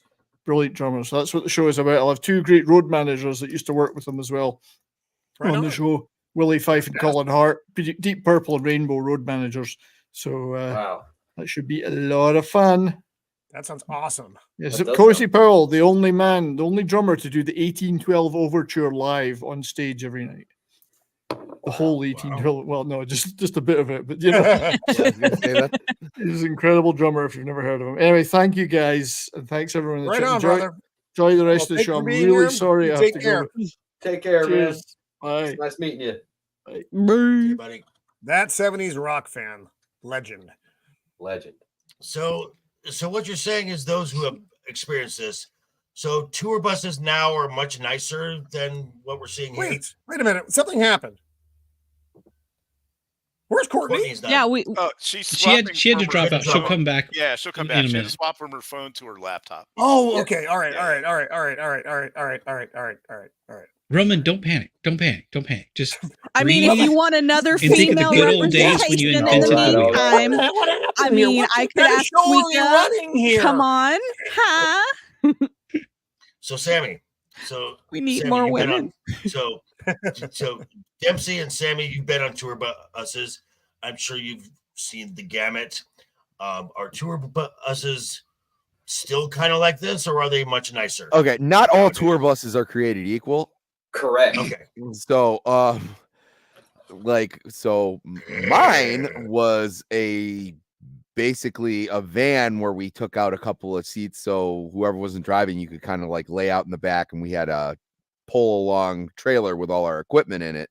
But some of the better, guys who actually had like tour buses and stuff, when they had stuff like this, yes, you're sitting on a leather seat. Imagine being on a school bus for hours. People start to stink. Right. You're on there for like 4 days straight. You might as well be on the saddle in a desert, man. You're getting some ball stank for sure. And then, some guys are plucking on their instruments, but like that shit gets old pretty quickly, considering you all have to sleep on there. Can you please shut the fuck up? Yeah, but I'm writing something. It was like, figure it out. It's the same messed up chord for 3 hours. Yeah, exactly. Or even better, ting ting ting. No, ting, ting. Nah, that's not it. And it was like, can you at least talk to yourself while you're playing the same note over, or can you have an inner monologue? But a good example was in Toledo, and I think 1999, I went on Twisted Brown Truckers tour bus. I know the organ player in Kid Rock's band very well, and so they were all on one bus, and it was nice. And it was like, by the time that tour had ended, the next tour that they went on, every single member of the band had their own bus. I mean, and the nicer ones, they have cots, they have not cots, but bunk beds, things like that. But if you're sitting in there and someone's getting drunk, or you kind of want to limit all the people drinking on the bus, because you don't want to have 4 or 5 people needing to take a piss at the same time. Right. Every couple minutes. It is not more of. Look, I haven't experienced tour buses or submarines, but I have to think that a submarine provides you just slightly more privacy than a tour bus. Oh, I would agree, and it's true though. Like the way that they're talking, especially you see the tour bus. Like there was one time, I live in Michigan. We were going to Texas for the South by Southwest festival, and. And like there were times like guys who stood up in my wedding where it was just like, I'm gonna fucking kill you if you make another noise. It was it's like 3 a.m. You're on the road, and then someone just starts like, I know some of my friends talk in their sleep. I know that I talk in my sleep. And it was like, I'm positive that people were just looking over me going like, die. Fucking guy, and then that is why earplugs were invented. Then you get to the hotel, you stretch your legs, you party a little bit, and you're boys again. But I was like, tensions run the highest on the tour bus. I think you can agree, Dempsey. Yeah. And one of the least realistic things about this whole scenario is that throughout the whole movie, the drummer's just banging on shit, and nobody ever tells him to stop. Oh my god! Oh no, drummers are the fucking worst. Never. Oh my god, they never on everything stop. all the time. Or the tiny dancer scene. The awkward silence before the tiny dancer scene would be conservatively 2 days. Yeah. I got a question. I got a question. Am I the only one on a stream that hasn't been in a band? I haven't. Oh, I you don't have? know. Okay. But I've never toured, but I have played live several times. You've been to Japan though, bro. Yeah. Yeah, you have. Yeah, but that still doesn't mean I was in a band. That's true. That's I guess almost that like makes a it band, work. right? I like this dude, and I think we're probably Oh, pausing this right here guy's because I fucking think hilarious. Roman wants to call this guy out for like your mother's intense. Oh, Yeah, isn't that it the was dude just from so Modern good. Family? Would you be Mr. Miller? Yes. It's like I Talk got two to your pencils. mother, Elaine. She's a lot. His name He is freaked Sheldon. me out. Yeah, tell her to I stop. actually paused that because I was laughing so hard. A little character is just fucking great stuff. Yeah, Uh, agreed. I'm sorry, y'all just keep talking. Since I'm a drummer, I have to tap on things. So just I've got Agreed. Me too. that too. Yeah, you know Fucking what would drummer. happen after like 7 days on the road? Someone would walk up to you, snap your sticks over their knee, Throw 'em and out the then window. throw them. Yeah. It'd be like, I'll here. replace them later. get knocked unconscious by a bass guitar. Oh yeah, yeah. Like I can play percussion too. Wait, Yeah. does that So mean you he's- like women, Steven? Is that what that means? Yeah. Yeah, yeah. But the whatever, the guy checking in at the hotel. I think the only other person I've seen like play that role that I like better is the dude from Law and Order when he's in Fear and Loathing. When he's like that's probably my other favorite like check-in It's scene. been so long since a I've great seen movie. that. I have a rough time with Fear and Loathing just because it's so fucking disjointed. Yes. It's intentionally so, and I know that, but I'm very old. So it's a lot for me. So he's trying to get his interview with Russell, saying, "Please go the fuck away. Please go the fuck away." she's Are you okay? Like, she's like, "You were so rude," and William switches the sign around. Yeah, that was Yeah, awesome. that's That our was first sign of awesome. his jealousy. Yeah. Mm-hmm. It's like, is this Petty revenge. Is Let's this Rosie go. with the pot? No, this is not Rosie Yeah. with the pot. This is William's mother. So maid, by the this way. is the thing where they're just like, they see him as so harmless. They're like, yeah, you can just room Yep. with us. There ain't no fucking way I could have done that. When I It's was- just like, you raised No, you when I raised a was great kid. 15. You're women. Yeah. He likes women. You did a wonderful job. It's more than I've told my own mother. And she laughs. Yeah, I mean, I don't think there's anything malicious with the people around him, at least regarding him being kind of this young kid. It's just like they see him as like, Well- no, he's a good kid. I mean, Yeah. eventually, Well, that's- yes, Yeah, they do yeah. take That's where advantage this of that. scene Yeah. is kind of important, though, Beard. This is when Russell comes up to him and he's like, "Hey, we need to talk for a second." There's basically, some of us have wives, some of us has girlfriends, but this is also a scene where he explains, "I've grown past the band. I can't play everything I can Right. play with them, but I've been with these guys for so long. They're getting bigger houses, more responsibilities, and he's also like, there's some things it's okay for like a few people to know, but not like a million." And then William he's like, "Oh, I can't. There are things I cannot actually talk about here."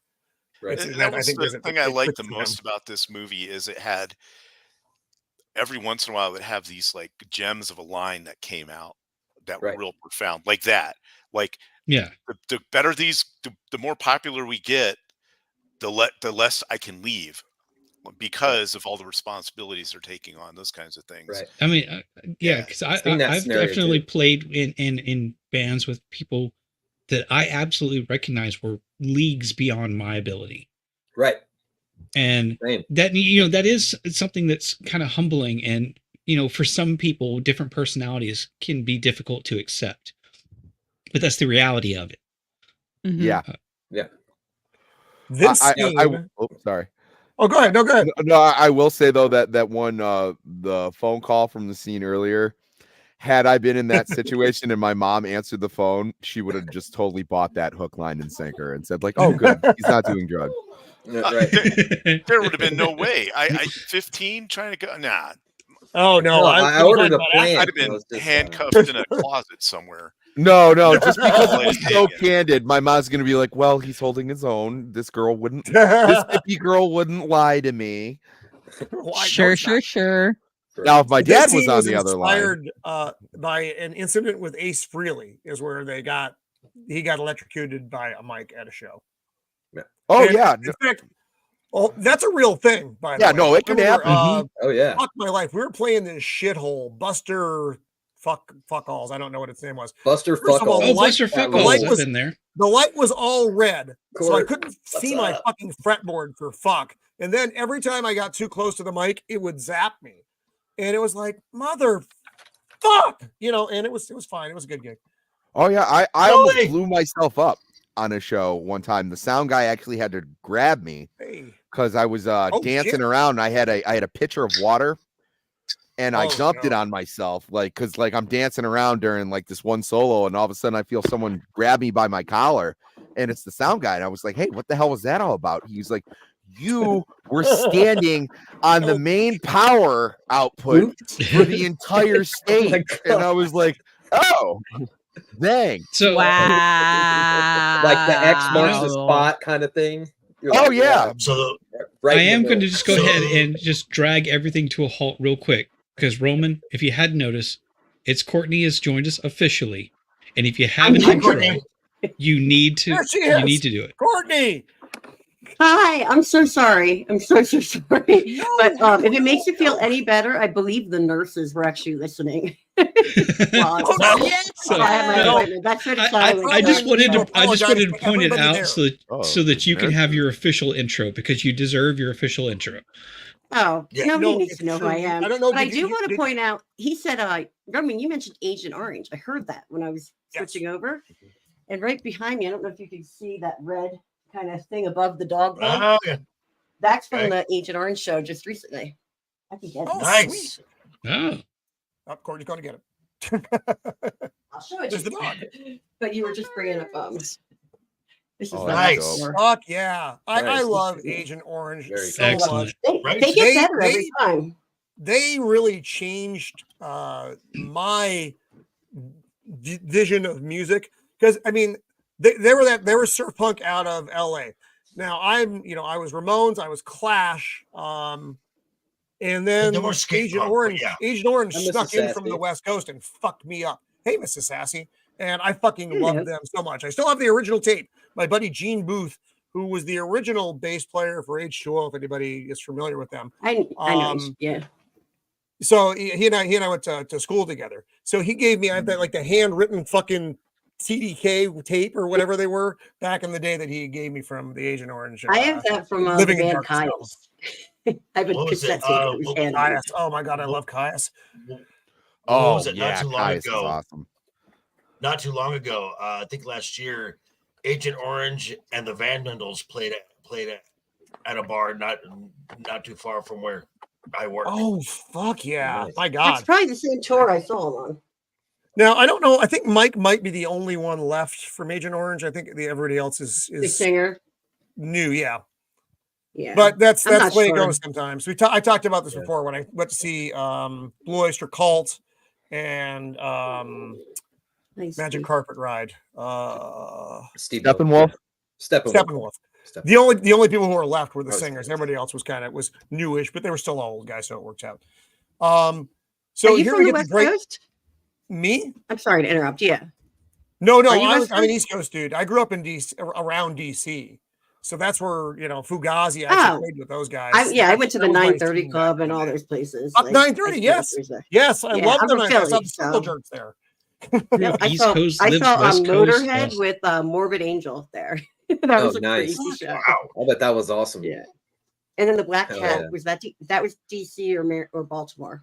Black Cat. I think that might Don't be know. Baltimore, but I would go as far as Washington and then as north as Boston for shows, like driving. Oh wow, yeah, I was And around. It was I just booked DC, shows, so- Baltimore, and that kind of stuff because that's as far as we went.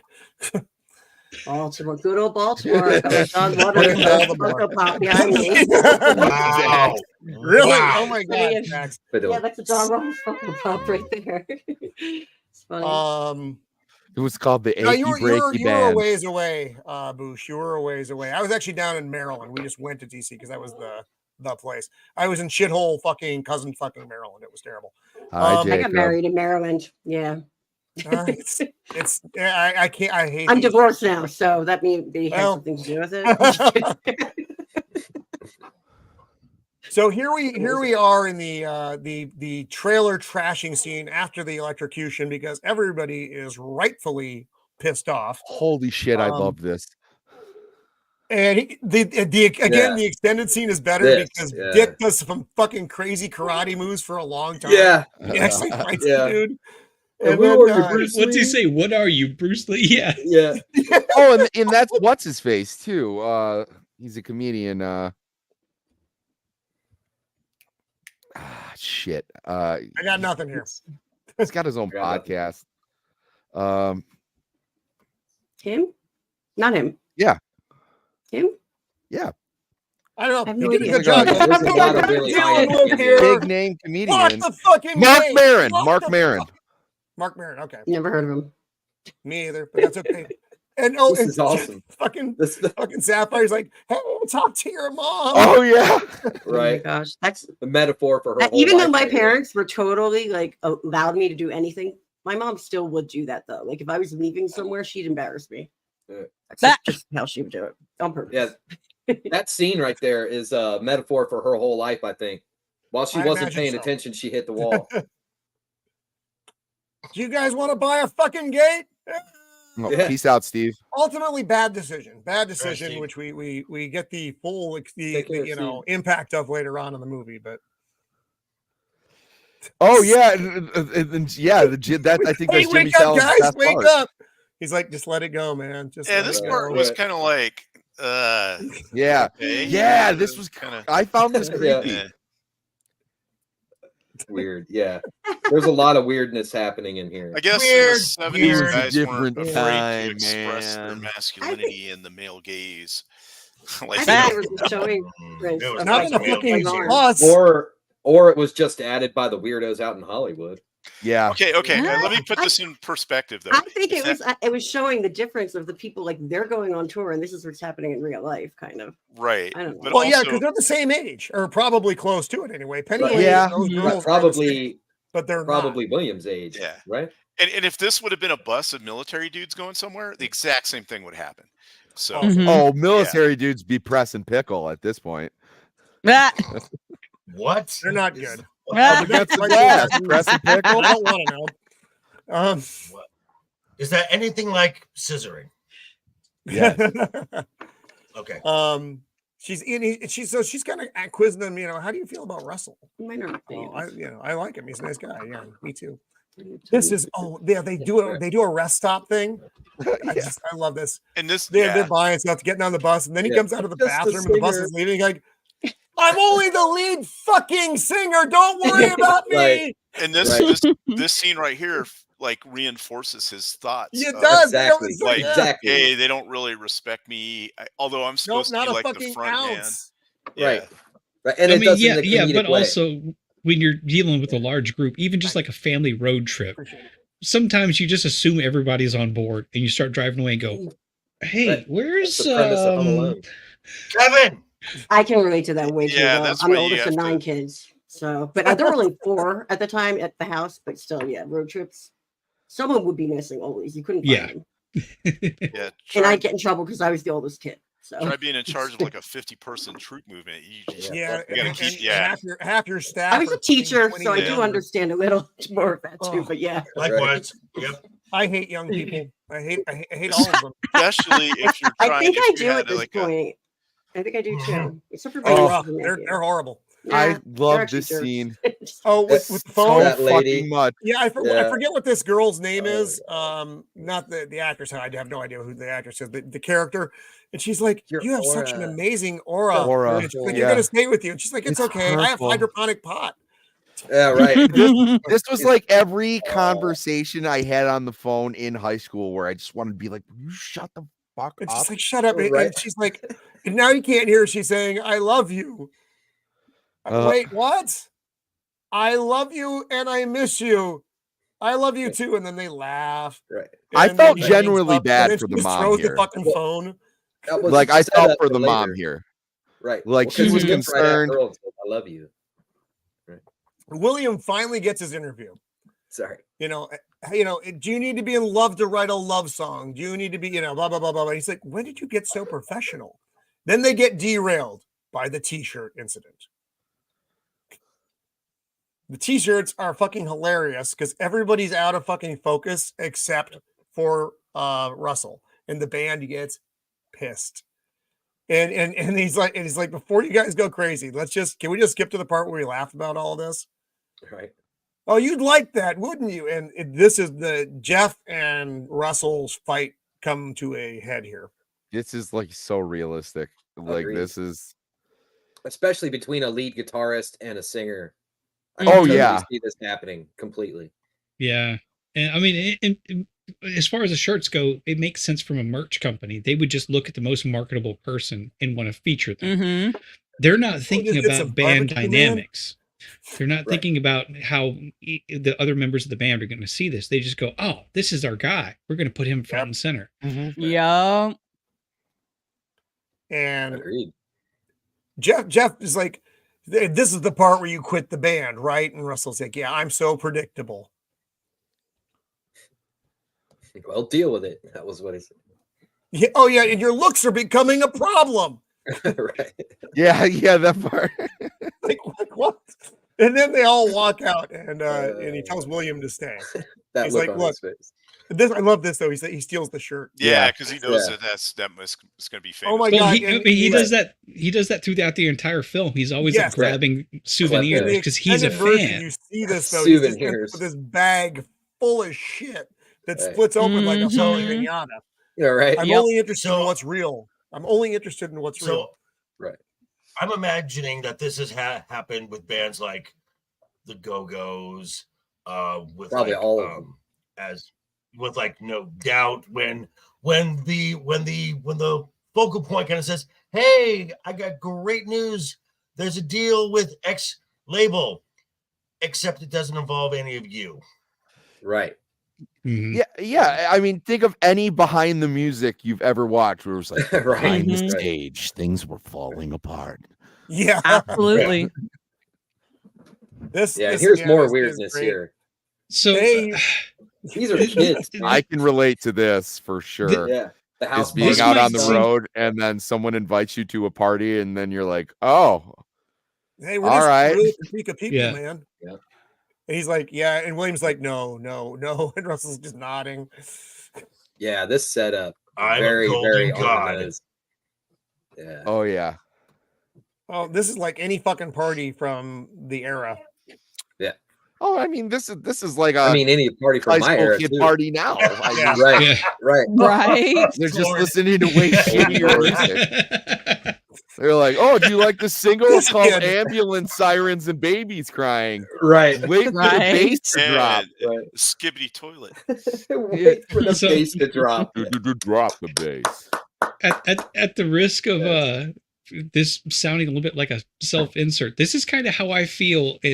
This is I intend to be like praise for you folks that I've met through YouTube. This kid's journey, like being like almost famous, as the movie is titled, is kind of how I feel like going through YouTube. It's like I don't know what I'm doing, but I've met some really awesome people along the way. So there was this kind of like this like ancillary like relation that I had to this film in a totally different realm that kind of hit home. It's like Well, this is Beard? pretty cool. Well, Beard, if you were to come to Vegas, this is exactly how it is. all You're, the time. yeah. When I was a teenager or whatever, I never went to a house party. I never went to a dance at school. I didn't go to a prom. I almost didn't go to my graduation because I thought they were pretentious. Me too. Same. I went to all Well, the- you're not wrong. I I went hang out with kids from my high school. I hang went out to with an kids all boys from school. I school. went to 7 proms. Wow. 7 boys? Hold on. What do you, No, what do you, no, man, no. what do you, hold up. Hold on. Wait a minute. Yeah, wait a girls minute. from other What are you, schools. what are you Right. trying to tell us there? So you went to an all-guys school, but they all had friends, girls that they knew in different groups. So I Right. ended up going to 7 different proms because all these girls had friends, and so Wesner Tuxedo gave me a free one on the 7th one because they felt bad for my parents. And, Well, but let me clarify also is I spent a large majority of my teen years overseas, so that was Oh, the big reason difference. why. Yeah. Yep. I Okay. I'll say 200, this, George. I went to had prom 200. and They it weren't at my sucked. school. Don't miss anything, dude. They do suck. Yeah. I remember I went to one prom and I had a big pink mohawk, and the photographer there, I guess, took more pictures of me. So when they had their like senior or their graduation party, all the pictures from the prom were pictures of me, and I didn't go to the school. That's right. Nice. I was like the mohawk girl. People thought I would. Did that dude, I don't know. did that dude try to hit on you later or something? If he's No, he taking just that followed picture? me around Oh, like the whole time. I don't know. I didn't Bro, really like, that guy. there's a- Yeah, he's just like the yeah, creepy again, dude did from that dude American hit on Beauty. you? Right. Yeah. I still So I like, still have not gone to a high school reunion, and I get asked every time it comes Yeah, I haven't gone either. around, and they're like, I got kicked out of mine. I went to the 5-year, Well, and after and they that, I asked- was like, I think I it was my graduated. Wanna know 35 why I years got now. kicked So out? that didn't well, happen. It was I got- 35 years. I mean, I got kicked out for wearing a bullet belt. And they wouldn't let me, like, Nice. not a bullet, sorry, a studded belt. Seriously? A studded Oh my belt. God. And I was So- like, I'm Oh. not leaving this because Oh. someone will like take it. spike studded or just like normal No, studded? it was just the plain, like flat, like a regular, like you would buy like Hot Topic, the like safe one. You know what I mean? Like, Yeah. Wow. that- Oh, they Yeah. look like little pyramids or something. yeah, they Yeah, told me like they Yeah. wanted me to my- take it off, and I was like, Fuck off. there we go. Just like high school. Bye. Yeah. So a kind of like funny, wholesome high school story is my friend group. We had this one guy. He was like in middle school because like grades kindergarten through high school all in one building because I went to a small school. My friend group made a pact that every single girl would take this one guy to prom with them. Like we would each take turns each year until he was old enough I to love go you, to boy. prom on his own. So like Aw. this dude got to go to prom since he was like in 7th grade. Nice. Wait, but that doesn't sound like that good of a deal. He's got to pay for everything. No, he didn't have to pay for anything Ooh, except so, for his tie. so modern. So long story short, with my high school, the reunions, I get asked every time it comes around, why won't you come? And I'm like, I didn't like you in high school. What makes you think I'm gonna? I don't like you now. And unfortunately, You're Joe, right. Yes. those are the people who tend to go to the reunions. If Yeah, you're yeah, watching, yeah, I yeah. apologize. Right. Yeah. But you weren't the people I was hanging out with. Right. Oh, Or I they're hung the out with people- We were the misfits. everybody. See, we were the Or- ones you were making fucking fun of. So, you know. Or they're the people Fuck off. that was like the highlight of their life. Oh, Yes. I see. Right. I participated in everything. Like I was in student council. I was on the football team. I was in the Oh, you're one plays. of them. I was in the chorus. It's I been was. nice having Sammy with us. Unfortunately, Sammy No Pete.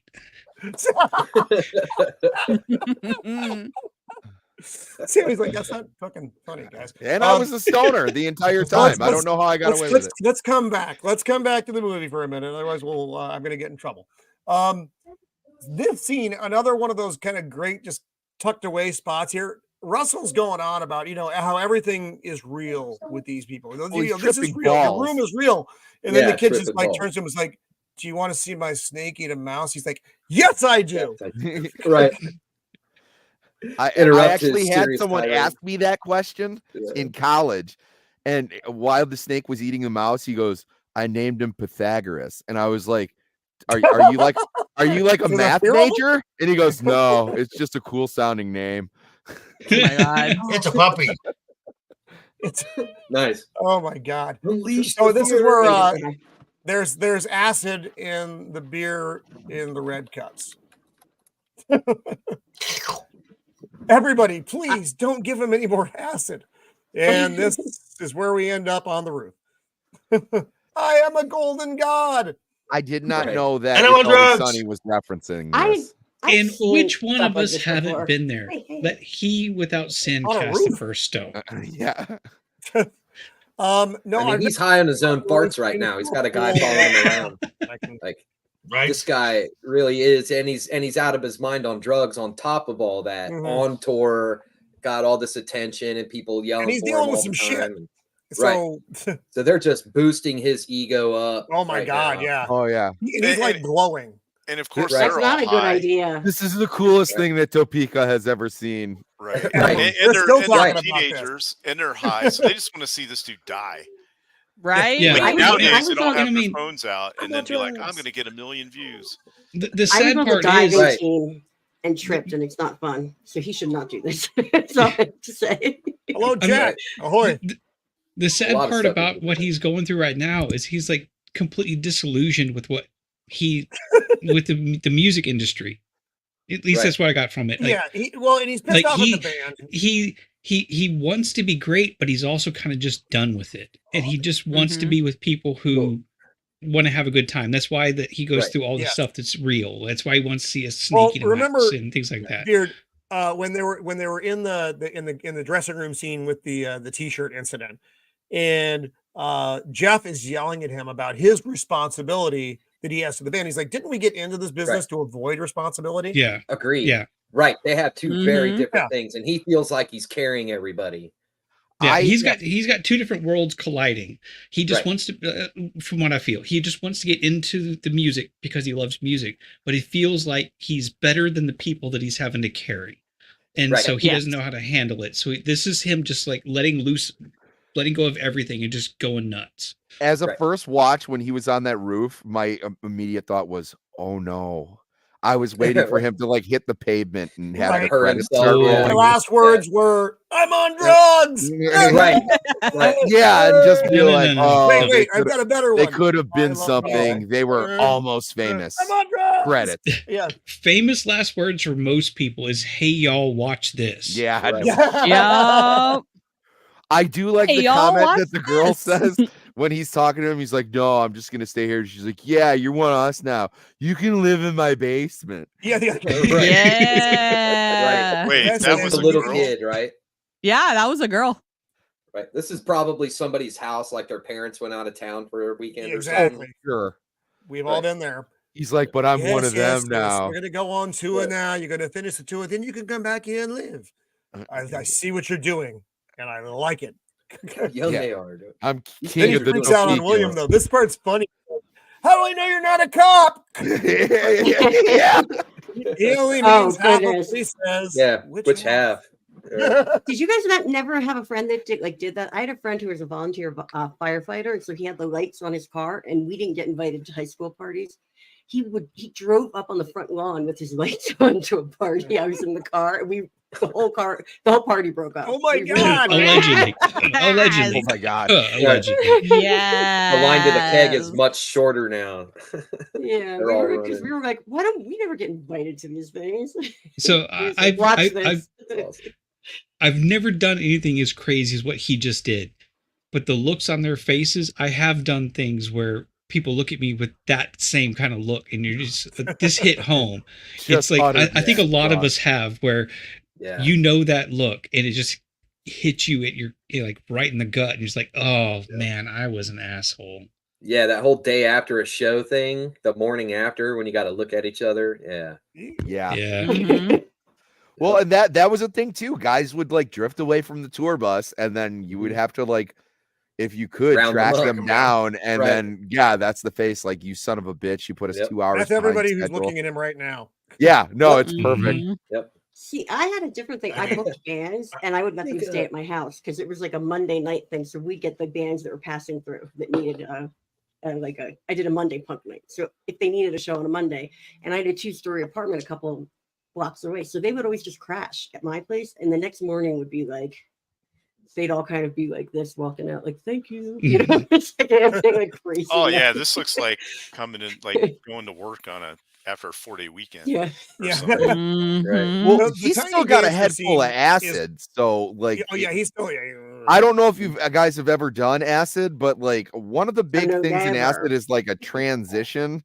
So if you're walking from a party where everyone's like basically on your dick, into a bus that you've already been on a million times and everyone is just giving you a death stare, that's probably how you would sit down. Like, oh my God, this is the dude in the hat in Game of Thrones. Oh, you're talking about Dick. Dick, the manager. Yeah, he is. Is he? Yeah. Go back and see. I just recognized that. Yeah, he is. For sure. He is. Good call. He had a small part. Good eye. Yeah. I drank my way through most of Game of Thrones. Good night, so Zim. I can't. Thank you. Say, there's a lot of people on this cast who are in Vanilla Sky too. Oh, night, Zim. I never seen Vanilla Sky. As a matter of fact, one of them has the same character name, the drummer.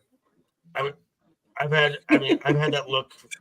I've had a few of those looks for the morning after. Oh, really? Just like, I'm gonna go now. I'm gonna. Good job, Gordon King. Just I'm usually doing the walk of shame. The best nights is when you expect to get that look and then like no one cares. Right. See, this is especially bad because they're all like, oh. Yeah, this is especially bad because sometimes you get that look and you can just walk away and you just leave it. They have to sit on a bus together. Yeah, for the next like 8 hours. Yeah, but I'm saying on a head full of acid, that would just be such a downer. This guy, yeah. He totally looks like he's wearing like a wig from medieval times or something. He does. he looks I like his haircut. he looks like Ted Neely in Jesus Christ Superstar. Yep. He only has 2 words in the whole fucking movie. We aren't there yet, but he only has 2 words. Right. Well, the same character is in Vanilla Sky, which is weird. You're right. I guess 4 technically. So the Tiny Dancer scene is a lot of fun. It's just everything seems to just kind of the world writes itself in that scene. Right. And it's fun to see it all slowly come together. You know, the other guitar starts to sing, and then fucking it just all starts to everybody just chills the fuck out. Look, the world would be better if we all just embraced Tony Danza. 2 days down the road. This would not be immediate because everybody hates you. Tony Danza. Everybody hates him. It's a fringe joke. Tiny Dancer, Tony Danza. Come on. Yeah. You said Tony Danza. It's for yeah. What's her fuck? Phoebe. Yeah. And he's like, I need to go home, and she's like, You are home. You're home. Hey, hi, Walter and Jack. Sorry for stuff by. You are home. And then, and at this point too, I would be like, stop cuddling me, slut. Right? Hold me closer, Tony. Sorry. Oh, this was cute. This girl keeps looking at her. The extended version of this is fucking actually gold because this scene goes on for a minute. So she's trying to do the class, and this girl's right. And she's like, I can't do this. My son has been kidnapped by rock musicians. And she writes it down. And then she just leaves. And now William's gonna get an ass chewing. Oh no, that's right. Yeah, he's talking to Lester. Yeah, he's getting invited. Oh yeah, this is when he gives him the brilliant. It's a think piece about a middling band. Yeah. He's like, I don't really have anything. He's like, don't. Yeah, just feed him this. He'll wet himself. And I forget where they are right now. They're in some fucking nowhere town. I mean, well, a lot of what happens early on, it seems to be fairly regional. It's only later on where when he starts kind of having that, I need to finish this so I can go home, that they're getting further and further away. And especially once they get the jet. But everything from early on just kind of feels like it was West Coast-ish. Mm-hmm. Yeah, now they're in the fucking the mid states. And that's when the girl screaming, I'm bored. Right. I can relate to that. And this is where she's like, let's deflower Opie. Yeah, let's deflower the kid. Right. Great. Which is gross. Great. Put it that way. This scene is funny. He's like, whoa. It's like, I thought we'd go home, get to know each other a little better, and then I'd see you. All right. I usually do it in that order. Wait, didn't he say, I thought we'd get to Morocco? Or something, right? Yeah. This is where he starts getting a little too honest, though. He's like, if I were you, and I'm not saying this is happening, I might feel like someone was using me. And she's like, if anybody said that to me in the real world, he's like, wait, just stop. And then before he actually gets to say what he wants to say, the girls bust in. Do you think so he's already in love with her by this point, right? Right. Yeah. He was in love with her from the get. That was what that scene when he was on the phone. He looked right at her and said, "I love you," and they started laughing and walked away. Purple aura. Opie must die. That's what she says. Opie must die. Right. And then they just come into Greg. He's like, "Whoa, no!" And I don't think he really fully gets it at first. No. How far this is going to go. And it's only until we get to the eyes. As soon as he makes eye contact with her and they lock in and her face changes from amusement to almost kind of sadness. Yeah. Right? And then she's out and then we're in the next morning, which is, so funny though. I mean, the entire thing is messed up, but I will also say I volunteer as Opie. Yeah, no. I mean, I am not gonna lie. If I'm like, okay, so wait a minute, I get to bang Anna Paquin? Yes. Yeah, but then he wakes up next to Fallujah or whatever her name is. Fallujah. It's a trade-off. Yeah. I think I would muddle through somehow. Yeah, I would hope. What a cross to bear! I would find a way to make it work. I would find a way to. This is great too. I forgot about when he's holding her mouth. Yeah. And what does she say when he takes coffee? Coffee. Ben Fong Torres is she didn't lose her train of thought. This is fucking funny. He's like, look, man, we're both professionals here. We already have one Hunter S. Thompson. Right. I shouldn't have to tell you that. Right. Well, because she answered the phone like, "Hey," and he's like, "Hey, you got a sexy voice." She's like, he's getting called out. He's like, "You're not there to party. You're there to write a story." Right. We're professionals. I shouldn't have to tell you this. Right. And so he tells him the thing. He's like, "Oh, I like what we're saying." And I also thought this would bite him in the ass. I thought that one of the girls was going to say, and then like all of a sudden, Jason Lee's like, "Oh, so you think we're a middling band?" Right. Right. I was shocked that didn't come up. Did at the end, did it not? Well, I mean, he kind of wrote it after they're calling for the confirmation stuff. Right, the fact checking and whatnot.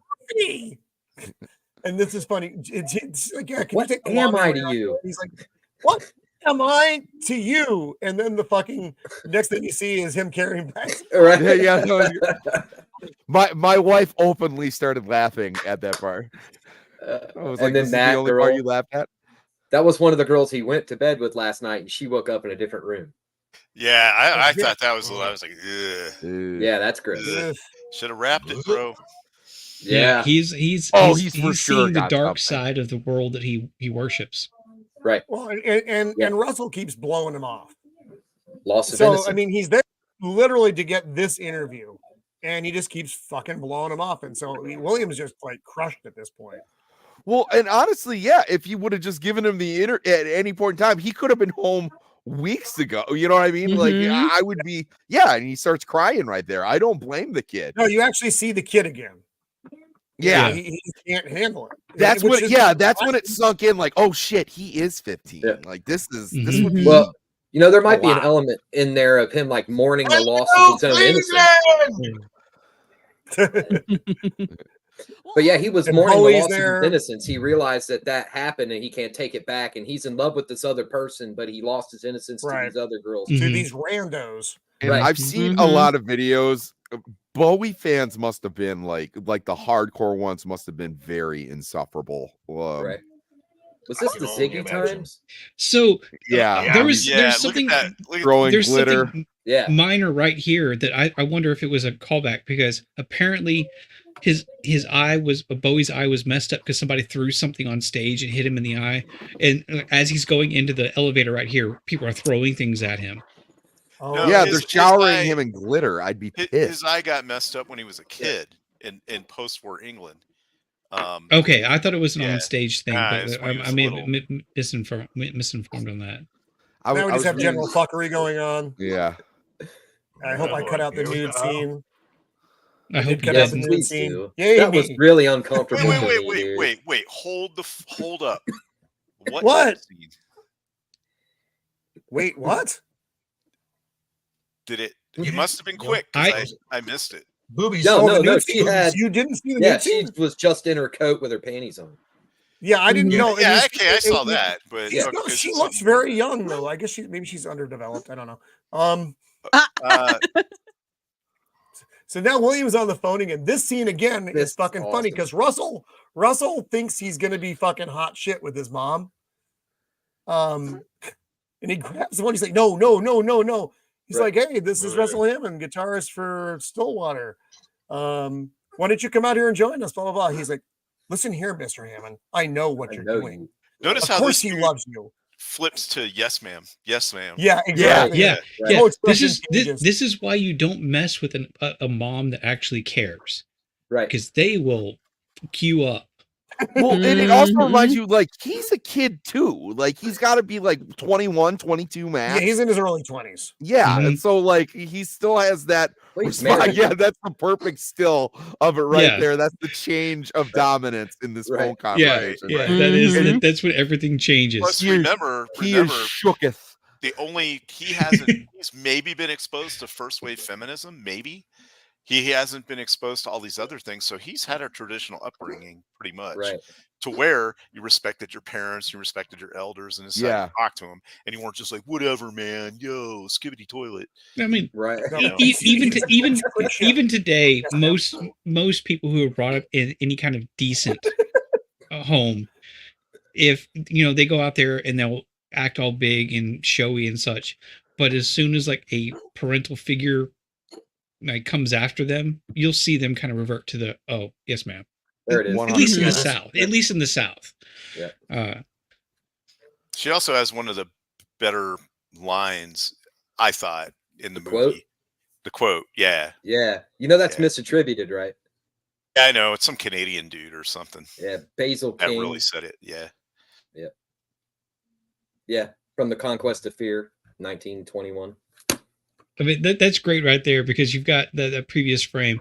You've got him. He's on the phone with mom and he is terrified. You've got her son in the background. He is nervous. And you've got her over there that's just finding everything funny. Yep. Right. Right. Oh, I think she's just kind of still ogling over him, going like, "Oh, he's getting scared." Like, Yeah, that's what I'm thinking. It's amusing to her that he's kind of like being like I- demeaned. Right. I love it when we go to the hurdle, the little pre-play hurdle though, and Russell's still freaked out. yeah, Right. yeah. Right. It's like, She your mom freaked me really out, freaked man. me out, She man. must have.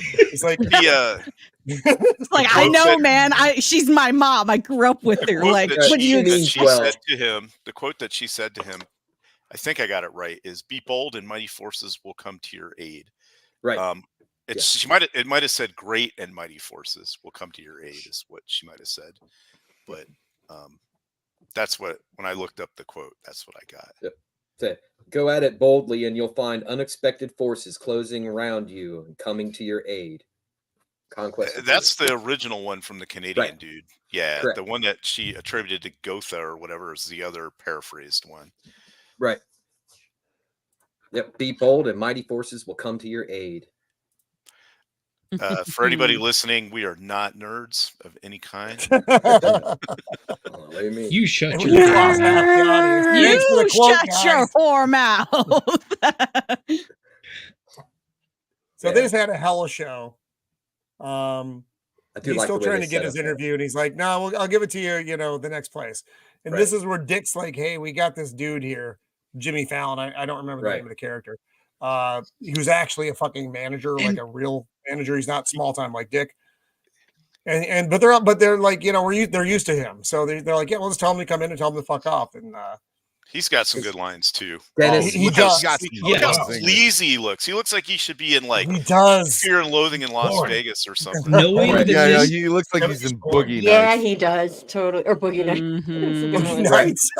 Nice. knowing who this is now, I see it in the Yeah. time But period. yeah. Like the time No, wouldn't no be idea this was correct. Jimmy Fallon. But he looks. I actually was thinking it was Justin Long.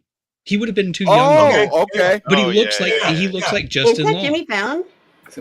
Yeah, that's Jimmy Yes. Fallon. This is the best that Jimmy Fallon has ever acted. It He is, still and has this that is- That's shit what, eating yeah, grin on his This face. is of the Empire said the same thing. She like, he's never done This anything is- better than this. Because he didn't write it. This is Yeah. the time that No, but he's notoriously bad for fumbling his lines and smiling through here. And he smiles when he comes in, but then he starts to get serious. And I was like, holy shit, Jimmy Fallon's doing a good job. Like, wow. He's Yeah. like, well, Right? he's like, because they're like, we already have a manager, and they're like, yeah, that's true, but your manager needs a manager.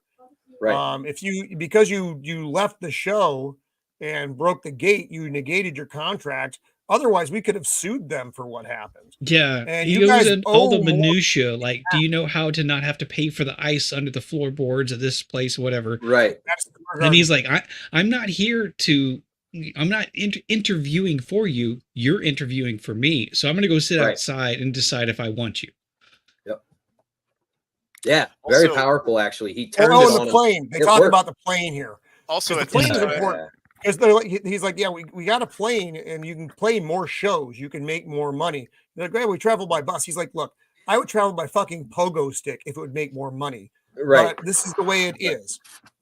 yeah, he's very pragmatic. Also, this is the time in Jimmy Fallon's life when Nicole Kidman, if you watched his show, she actually had an interest in him and tried to set up a meeting to see if like they had chemistry, and all he did was play video games for an hour and a half. So she thought he wasn't interested in Bounce.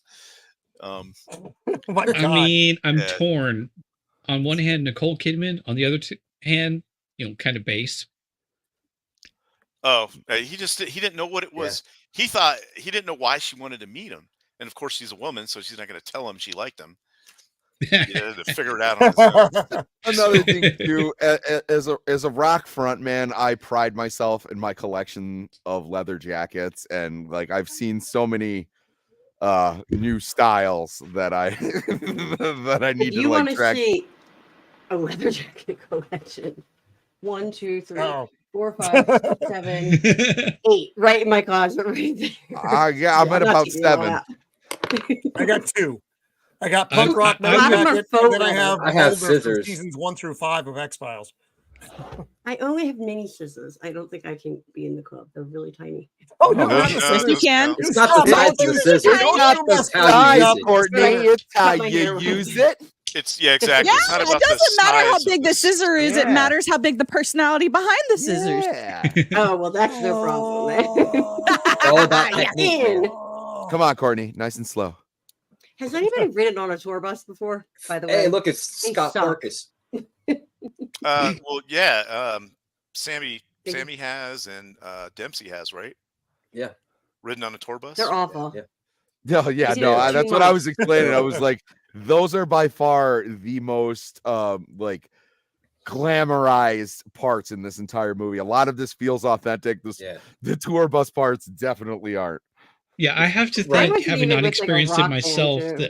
that a tour bus is the only thing that would drive wedges between people more than Monopoly. Right. Oh, Yeah. for sure. and you know what? You might actually find yourself playing Monopoly on a tour bus. That's a good yeah. way to. That's a good way to Oh. get killed. I was about to say that's Yeah. how somebody dies.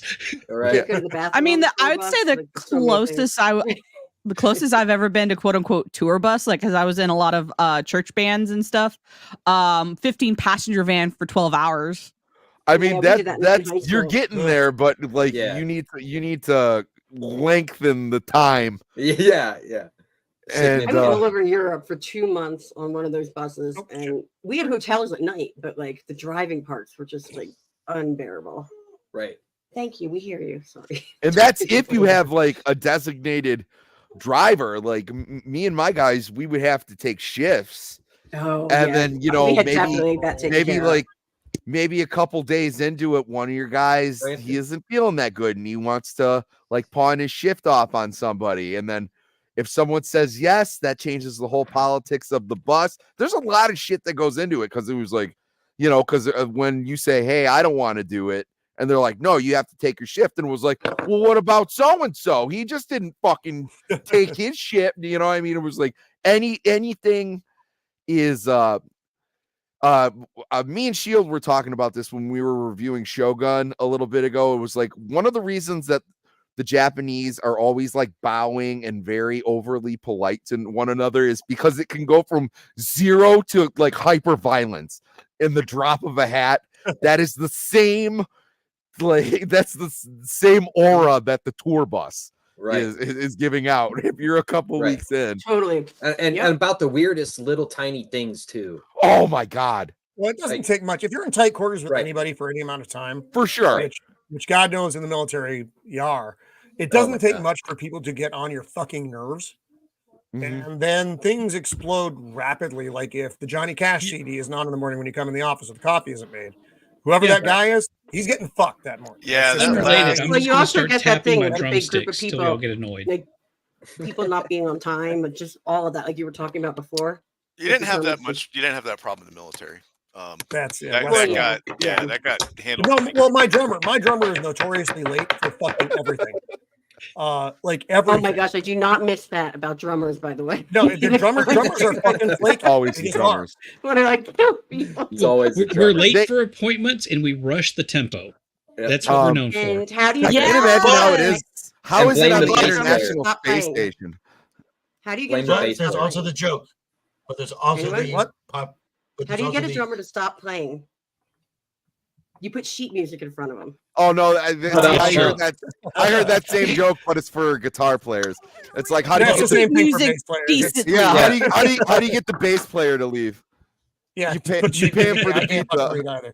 What does the stripper do with her asshole before she goes to work? Wait, what was the bass player one? I didn't hear that. I'm a bass player. How do you get a bass player to leave? You pay him for the pizza. What does the stripper do with her asshole before she goes to work? She drops him off at band practice. Oh, that's funny. There's also what do you call a drummer with no girlfriend? Homeless. Yeah, I've heard that. I feel personally attacked so here we are now. at the notorious Music college. I'm allowed to make fun of drummer, so I feel doubly insulted. Excuse you. Sorry, Roman. Continue. Sorry. Yeah, we got 30 minutes. We got to finish this movie up in 30 minutes. Oh, yeah, that's Brampton and Hedberg right there, isn't it? Yeah, that's Mitch Hedberg. I just pointed at the screen. Yeah. Red Dog is Farkas, right? Which is crazy. So this is the poker game that's been going on for years and years and years. But this is getting towards the end of the tour, and they're going to New York, and they can't have the Band-Aids with them because this is when the wives and the girlfriends are showing up. So Dick offers them up as part of the bet in the poker game, and they lose the bet. And William just is like, what the fuck? And this is Russell realizes this may have been a misstep, though. He's like, hey, no one wants it to be over. No one's getting their feelings hurt. Right. And he's like, yeah, but why are you looking at me like that? Because you're a dick. So this scene is extended again. This is part of in the extended version, you get a lot more of this. Penny doesn't fully understand. She's like, you don't know what he says to me in private, blah, blah, blah. I know I'm not supposed to go to New York. He's got that girlfriend whose name I can't say. Yeah. And he's like, and she says something that pisses him off here. The you're too sweet for rock and roll. Right. He's like, where do you get off? And then he unloads on her though, and he doesn't mean to, but he does. And he's like, he bet he lost you for a case of beer and $50 to whatever the other band was. This is powerful. Was it Deep Purple? Oh, it was Humble Pie. Humble Pie. Right. Yeah, the other girl is with Deep Purple. She talks about it later. Yeah, but what we're seeing here is Herpexia or whatever her name is. She obviously actually does have some feelings. Yes. For him, and he obviously has some feelings for her. So that's kind of we see. So we've got this kind of like three-way kind of love triangle thing going on. So she's actually hurt by it, whereas the other girls, they don't really care. They're just in it to go. They're in to sleep with band members. Right. Yeah, this is where she's brushing off the tears, and she's like, "What kind of beer?" Right. She plays off the joke, but she's clearly hurt. Yeah. I also found out, you were talking about with this. They're just to sleep with band members. That this movie was based on the book Groupie by Pamela DeBar, which I've actually read before. Oh, nice. But they're band-aids. So I just thought I'd throw that. Right, band-aids. Somebody Right. way early in the chat asked if your mom knew who that person was. I did. That was me because she that's her asking me. Oh, okay. Oh, sorry. Yeah, because somebody else said that their mom was that type of person. I said, did she know Pamela the Bar? Because she was a groupie that was like a big time. Yeah. Most likely I'd have to ask her. Like when I was younger, I didn't pay attention. She's like, yeah, I traveled with this band and this band and this band. And me being young, I'm just like, oh, whatever, mom. Sure. Right. But yeah, like she was very offended that I ever said groupie. She's like, no. I traveled with. Oh God. I was like, sure, mom. Friends of the band. Friends of the band. Yup. She's like, yeah, I've got these autographs, blah, blah, blah. I'm sure you do, mom. I'm sure you did not have to get on your knees for that autograph. So we showed you America, William. We did everything but get you laid. Silence. Yeah. Everybody looks at him. Literally everybody looks at him. Looking at him. This is exactly how it would go too. Yeah. They're like, really? It's an hour in New York. This is where things really start kind of unraveling pretty quickly. That's the ex-wife, girlfriend of Russell. She's a treat. I don't like her through any of the movie.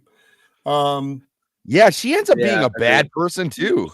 She's horrible. They're all terrible. All these pretty much everybody is horrible. He's got the Rain song on his shirt. Right, and then there's a hiccup in the story again, right? Yeah. Was he? I don't know. That's a good. Yeah, that's the kid. Yeah, He played him.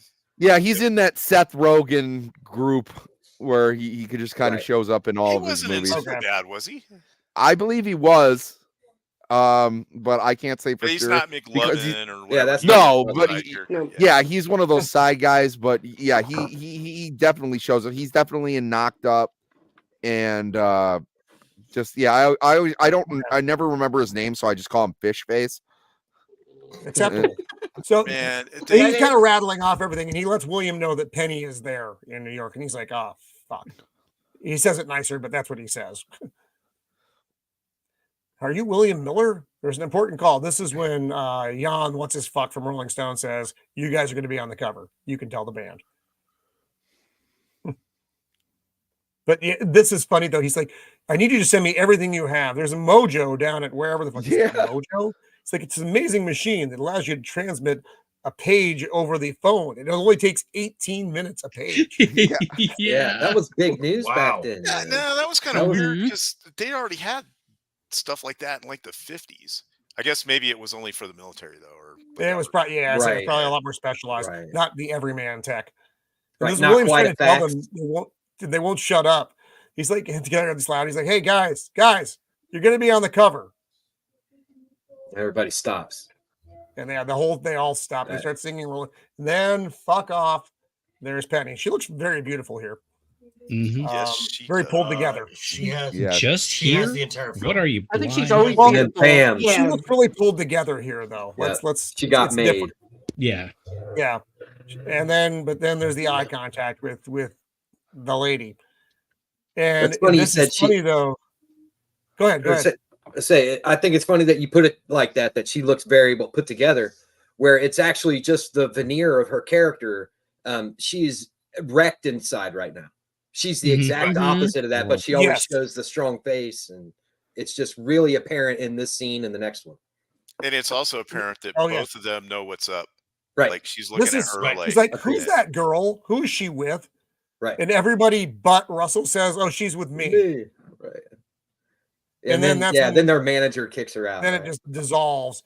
And then the looks, this is because you have no idea what Russell's saying, but her look changes from smiling, laughing with Russell to this, and then the hand, and then tears, and then this.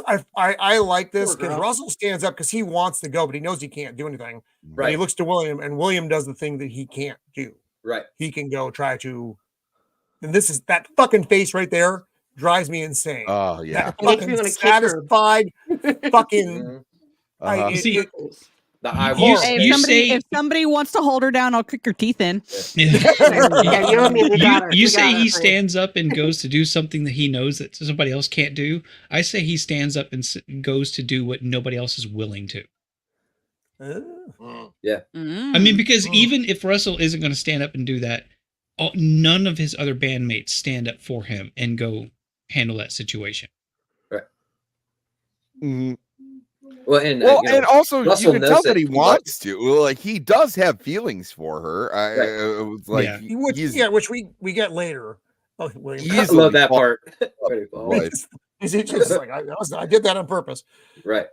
It was very needed actually because everything was coming to you needed to a little boil, bit of break. you know. Yeah. Right. Mm-hmm. It was real quick. Just in that. Oh yes, this is the part where I had to explain to my wife what quaaludes were. Oh yeah. Everybody left. Still exist. Even Sapphire, but she left her quaaludes. Right. If I understand that decade properly, those were like vitamins, right? Yeah. Yeah. Like he just calls down to the office. He's like, my wife's got a problem with quaaludes. So Just the throw it out there. juxtaposition of these scenes is interesting. William is trying to save her. His poor mother is at his graduation ceremony, which he is not at. Mm-hmm. I feel like the principal kind of like loses his composure here. Also, isn't he the judge in A Few Good Men? Yeah, I think so. Yeah. Yeah, he's the military judge. Yeah, you will address this court as Your Honor, and I know that I have earned it. That guy. But he says something like pending graduate. It was like you wouldn't just say that. You would say like not present. It was like don't throw shade on this kid. Right. I don't know. Different times, but I mean, I even at my ceremony, I knew kids who like didn't graduate and they still got to like walk and get like a fake diploma. Yeah. Mm-hmm. Well, Really? but he's simply not fucking there. He can't even do that. Right. He's not he's just not there. He missed a lot of stuff. Yeah. Mm-hmm. Which is all the stuff he promised his mom he wouldn't before he left. Every single thing. Yep. And I'm about to boldly go where many have gone before. He gets his kiss in. Yeah. And then the doc comes in. He throws a fake name, and then they go and they pump her stomach. And which, look, by the way, he's wearing a Cosby sweater. Did they have those in the 70s? That's a good. He does. There's a Cosby sweater. You're entirely right with that. Oh my god! This He's guy's just ahead of his yakking time. away. And this is where we get her real That song. When she's like all yakking and like all messed up and dying, that was playing rough. this beautiful song. Yeah, the song is the way that William sees her, regardless of what's going on. Yes, right. She's puking up and disgusting, and all he's looking at is her feet and legs. Right, my man. And having never done Quaaludes that they don't exist anymore, because they gave her a false name.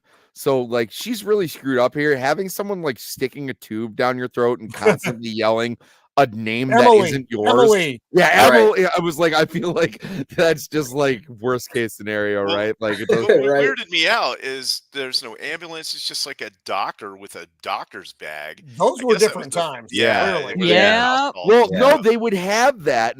I can't remember what story I was reading, but a lot of those hotels would have those because they always wanted to keep incidents like that out of the newspaper because it would reflect poorly on the reputation of the hotel. Oh, so with like all they, the rock star so like they would have doctors who were either in the area or they would just like comp rooms to if they knew that like big like party bands were in the hotel simply just to save face. Mm-hmm. The fucking plane scene. Oh, this is fantastic. Yes. So well done. All around best acting in the whole film. The framing, the exchanges that go on here.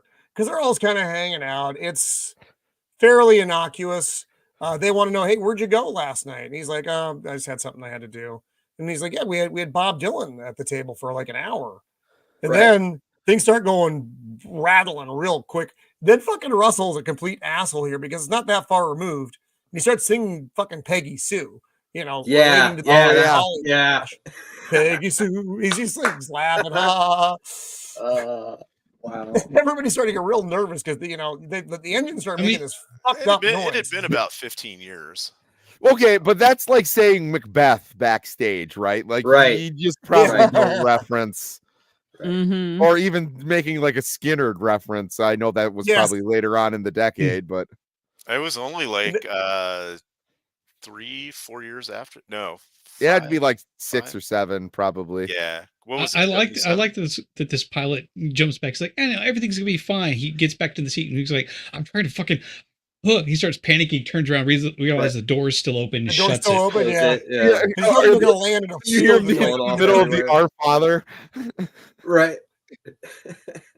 And as far as movie production goes, I also appreciate that they at least looks like that they had the set on some sort of movable that's moving base. Right. Because it is really difficult to get like 6 people to move all in one direction at the same time. Oh yeah. It's almost shocked reactions when it happens. Yeah. Yeah. They probably just had a bunch of best boys underneath the stage.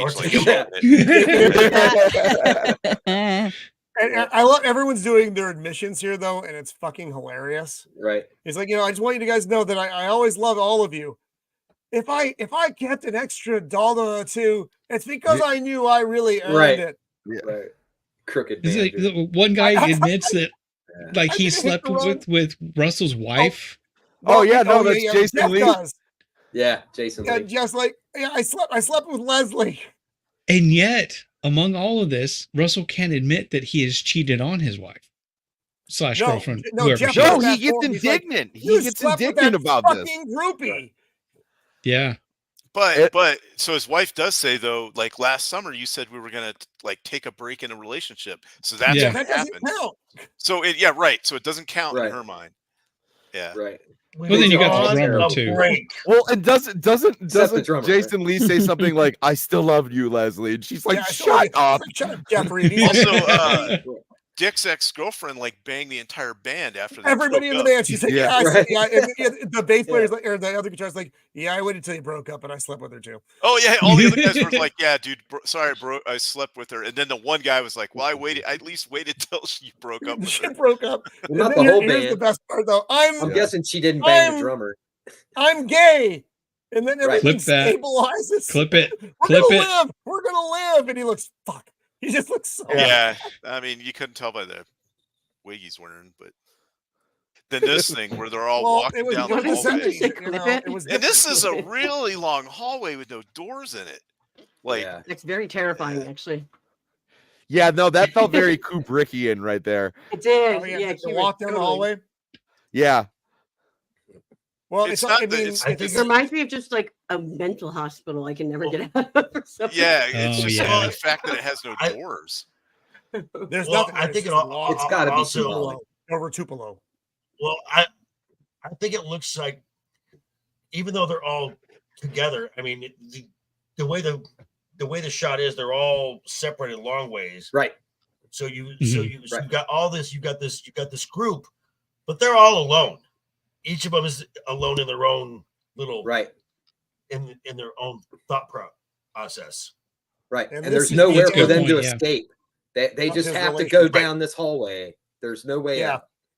And that's where William knows that it's over. As soon as he gets to the end of it, he knows that his journey with them is done. Mm-hmm. I do like when he turns back, he's like, write whatever you want. Right. But he doesn't mean it, the piece of shit. No. Of course. Yeah. Well, he gets talked out of it He's by a total manager. he's a total narcissist. That's true. They all kind of oh baby. Now Ben Fontoris knows he's working with a child. Yeah, and then he gets the excited. lady in this office, the fact checker is a fucking nightmare. Oh my god, horrible person. Insufferable. Which means she's probably a great actress because she made you feel that much about her role. This tiny little role. This tiny role. She's in the movie for like a minute and you fucking hate her. Yeah, but I like how the journalist scene has evolved where it's like, what if we were all her? Mm-hmm. Right. When he's walking in and all those people are just staring at him. Yeah.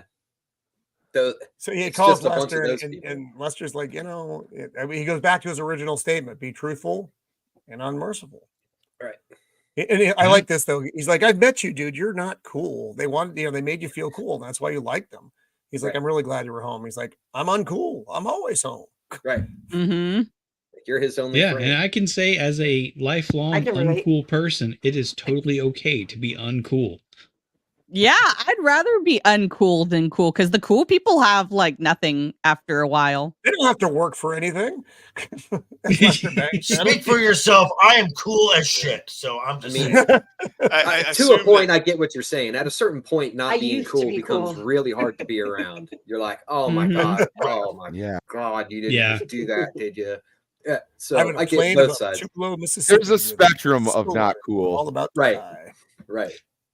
Well, if you're not cool, if you're one of those people that like tells on people and you're just like, whatever. I don't consider a snitch a person. I don't know what you're talking about. Yeah. I don't either. I was talking Snitches get stitches. So this is where everybody's getting their phone calls from Rolling Stone, and the chicks are cool. I sound like a dick.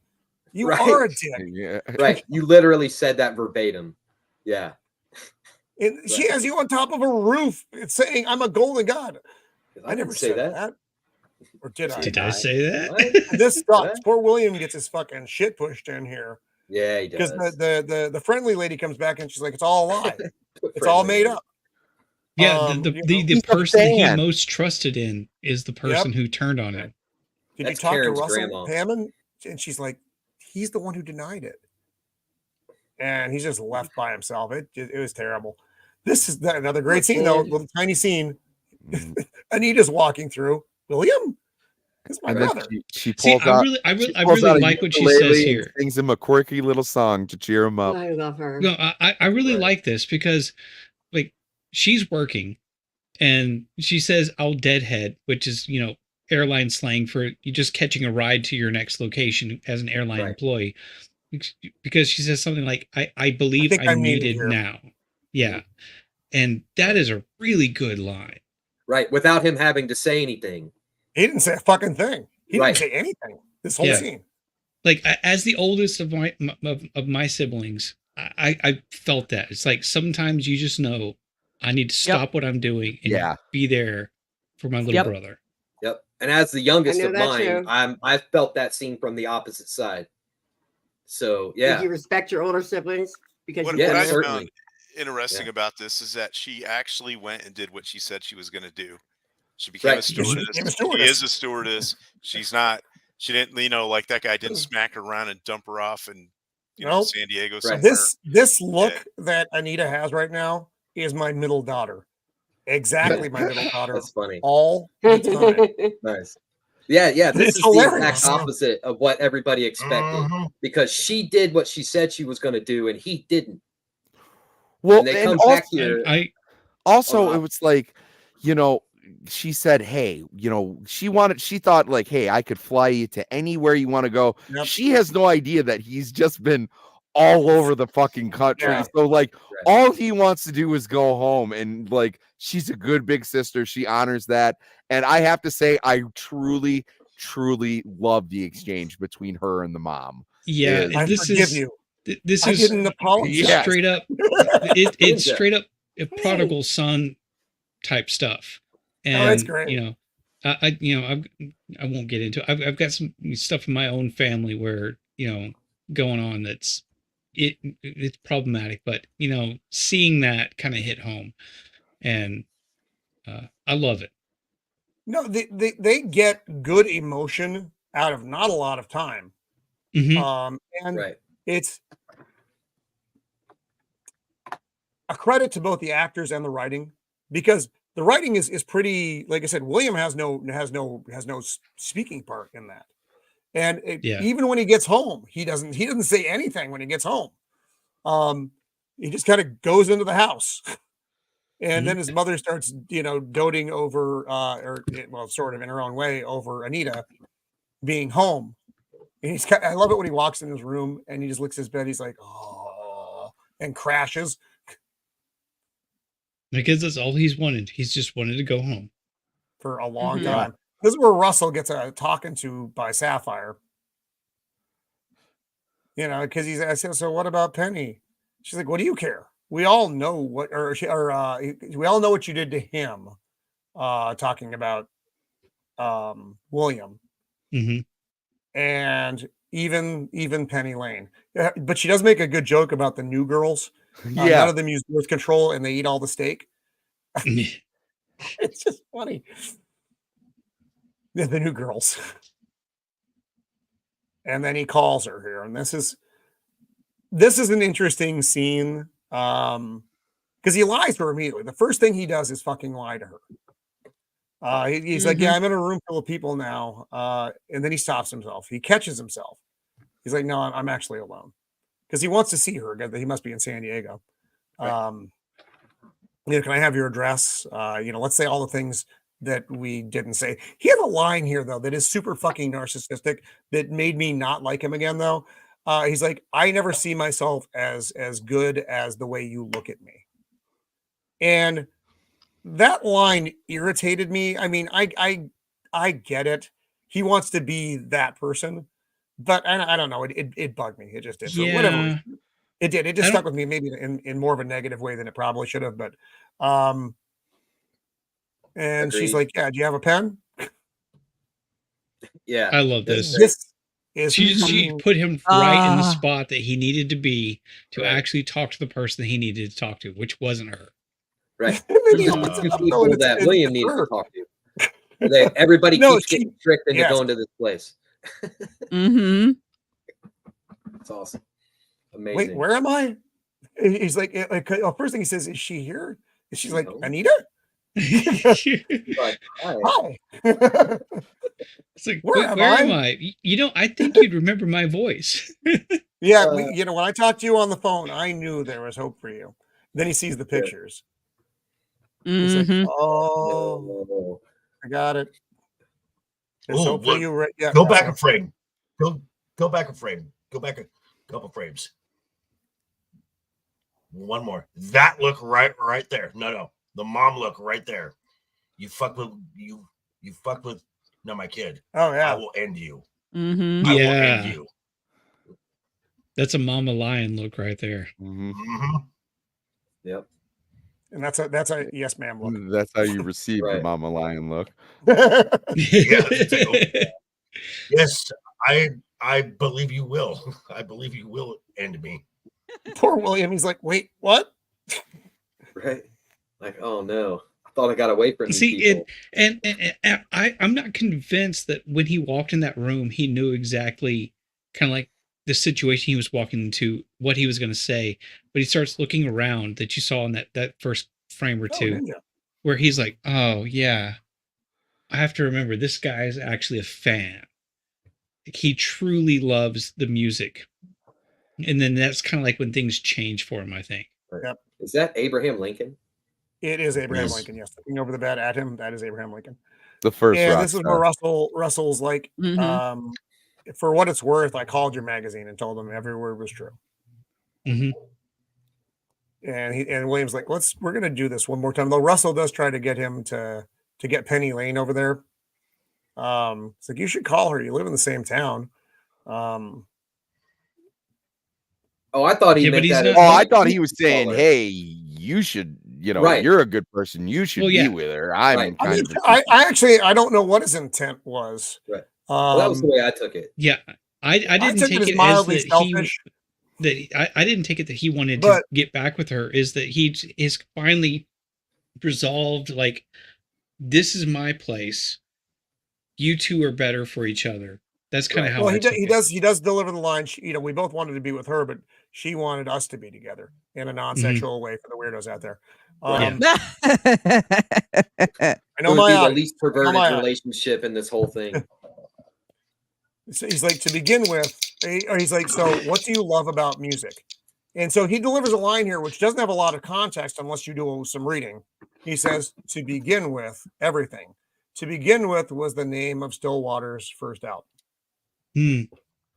Like I said, that it takes some digging to get that, and it doesn't really change the context. Even if you don't know it, just this ending where he finally sits down, and not only does he sit down to answer the question, he leans into that microphone. Yes, yes, he's now fully fucking engaged. Finally, yeah, he's like, I'm going to tell you everything, and just goes with it. No more. Because because I believe at that moment he's no longer a rock star. It's just two guys talking. Right. At that point. Right. Yeah, Agreed. he's when you're out on taking the his road, ego out of the equation. Right.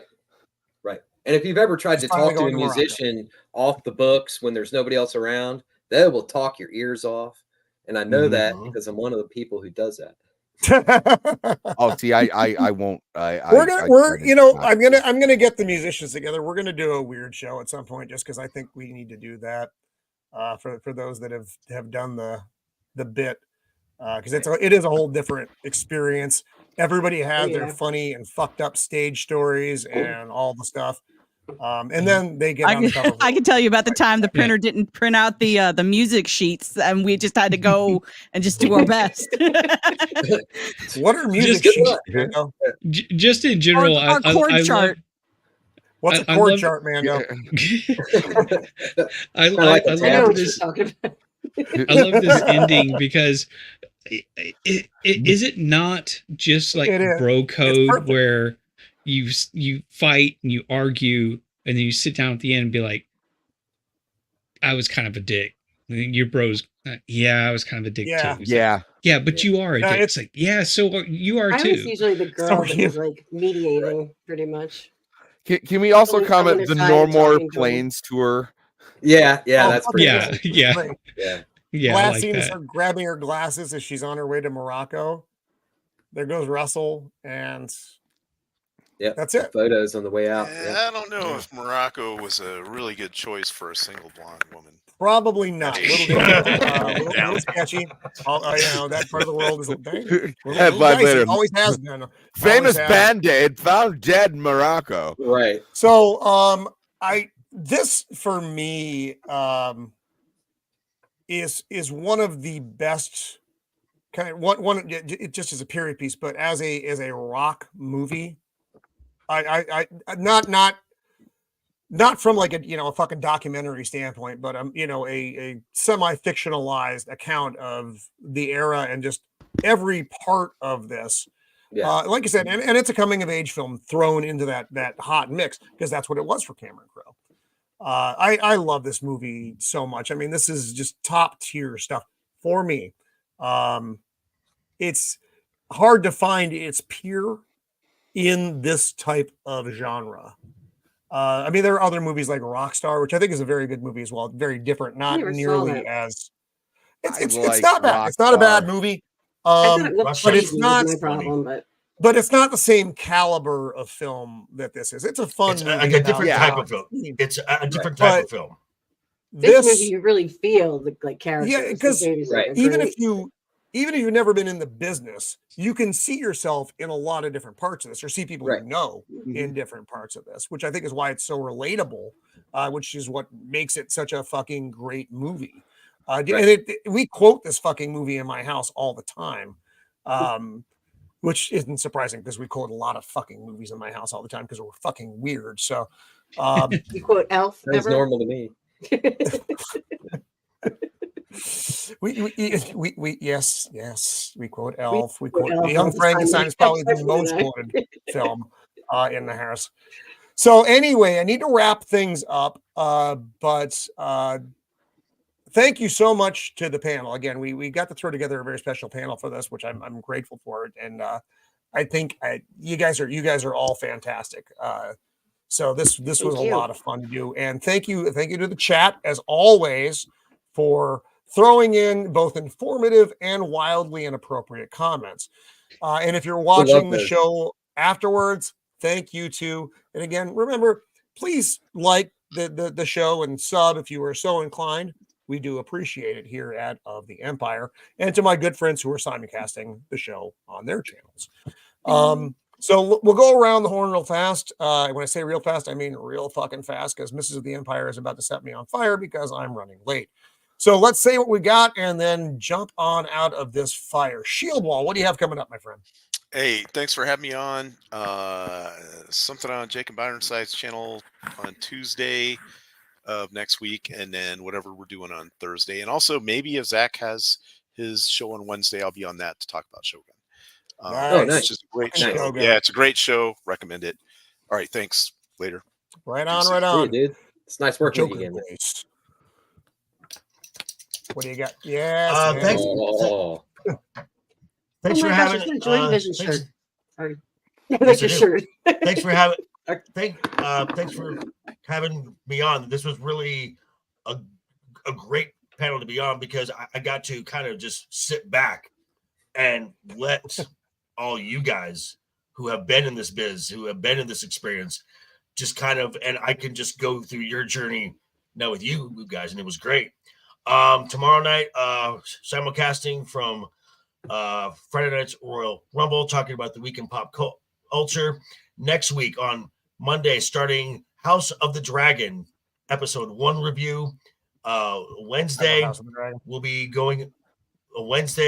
Going over the week before WrestleMania, talking with Ryan Legion and Left Eye Ego. We'll be talking about that, expectations and whatnot. Possibly here next week for the Medal of the 2000s next week, which is going to be a lot of fun. And then Friday again for Friday night's Royal Rumble. So yeah, I am one sub away from 600, and I am less than 800, and I am less than 800 hours from getting monetized. Tick, tick, tick, tick, tick. Right on, dude. It's up to you. You deserve it, folks. And I was going to wear subscribe, this tonight. watch. oh, nice. What is that, Courtney? I'm not going to blow you up again. Japanese. It's a Japanese version of that Joy's Team Joy. Oh, nice. No, wow. we're banned because it's Japanese. Very cool. Yeah, I was now I just very got cool. That's funny. Courtney doesn't know my war with the Japanese. Oh, I'm sorry. No, they copyright strike me every chance they get for it's fine. Shoot.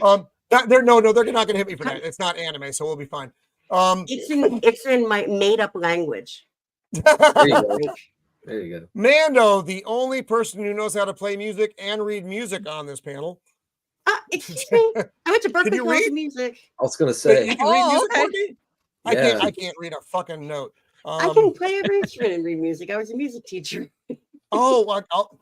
Don't. Okay, She's my better bad, than my I bad. am. I can kind of read it if I look at it long enough. I'm like, I know what that means. I can kind of go with that. Okay, here we go. I write my notes very literally A, B, C.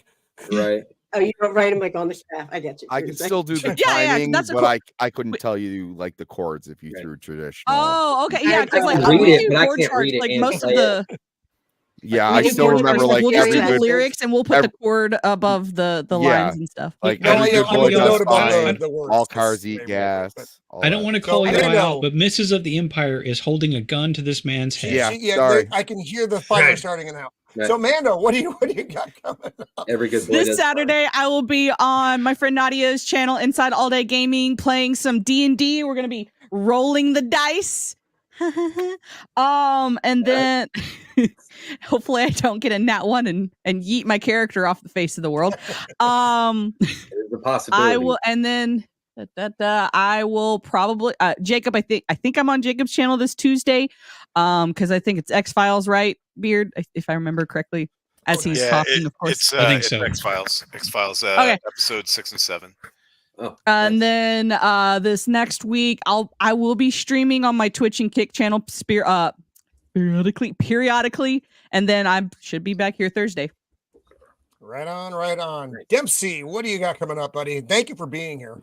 Oh, Again, no problem, man. Thanks for having me. This was a lot of fun. I love this movie, and I love the extended cut that I saw.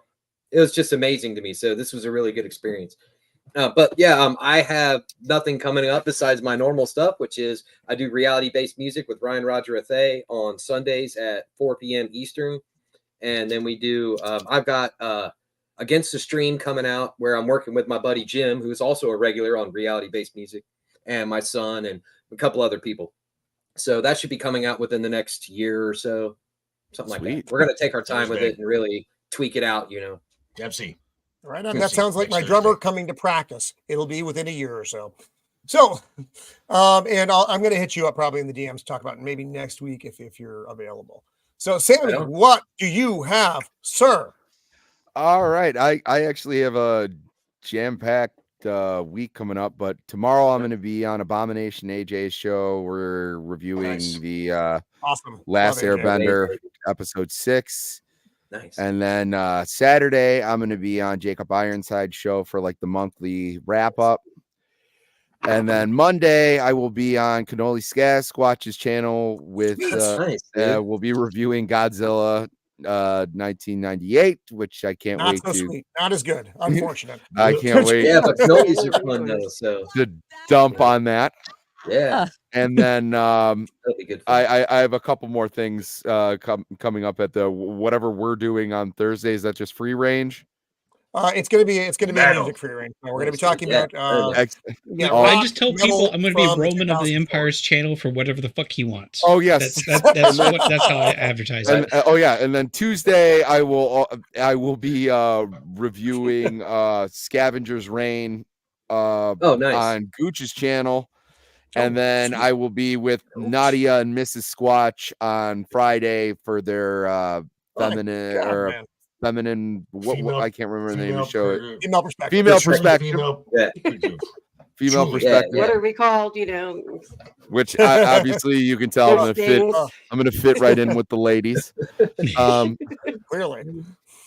But other than that, just find me here, and it's Sammy 3-Pete across the board on most channels, and all the things. Gmail, Outlook. Jesus. Right on, dude. I'm sorry. I'm tired. I'm done. Beard of Liberty. What do you have coming up, my friend? Let's see. I think the next couple things I've got is Monday night for after the weekend. We'll be going over the I have to do this for Joker. We'll be going over revisiting the pilot the pilot episode for Miami Vice. Oh, and nice. And then yes, Jacob, got it. Cool. Then I should also be on Jacob's show on Tuesday after that. For anything else that happens, because sometimes it's very last minute, people can follow me on Twix at Beard of Liberty, and things will be announced there.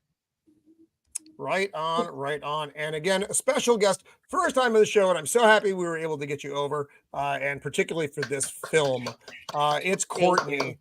Thank you for being with us. Wow. So we're so happy to have you over.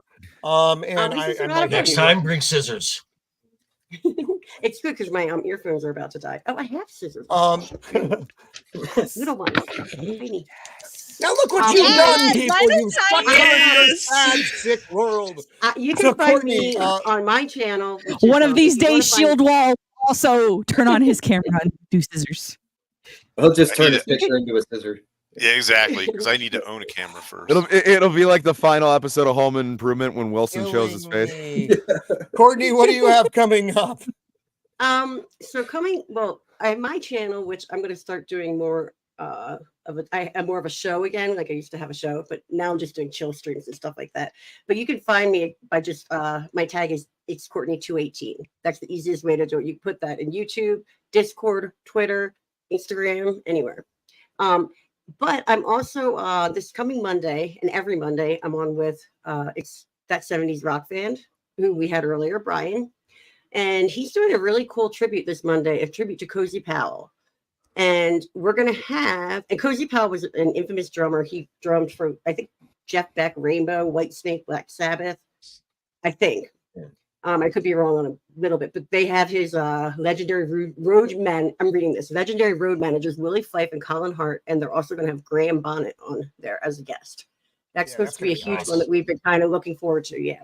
And so every Monday I'm there at 5:00 p.m. Eastern. And then every Sunday night, I'm on Mark D with the C's channel on Sunday Night Geekery. We talk about Star Trek, Dungeons and Dragons, all sorts of nerdy stuff. And yeah. Nice. Sounds like my jam. But I did put a link in the private chat of a short that'll take you to my channel anyway. If someone wouldn't mind posting it, that would be cool. I'm trying to get views on that. And it's a short of me singing at punk rock karaoke with guitarists from it's Greg Hetson, who was the guitarist for Circle Jerks and then Bad Religion. Oh, wow. Stan Lee, not the comic, Stan Lee, but Stan Lee, who was the guitarist for the Dickies. Bunch of different punk greats. So thank you. Just posted it, Courtney. Got you. You got it. Dang Sweet. it, Thanks, dude. Sammy, I was doing the type. And I'm singing and I'm dancing, and there's two things that I never studied in college. I studied, so it's pretty funny. Well, right on. And thank you, and thank you to that 70s rock fan who had to bug out earlier, but it's always a pleasure to have him on. He's another one of a man of my era, so I always appreciate him on this show. So again, thank you everyone for hanging out, talking Almost Famous, one of the great rock films. And we will be back with you next week, Thursday at 5 Pacific Standard, because that's when we are always on to talk from the year 2000 to present metal. And I think that's going to be a fun and weird and awesome conversation.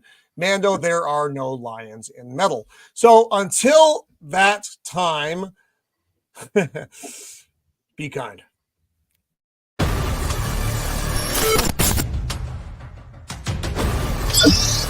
You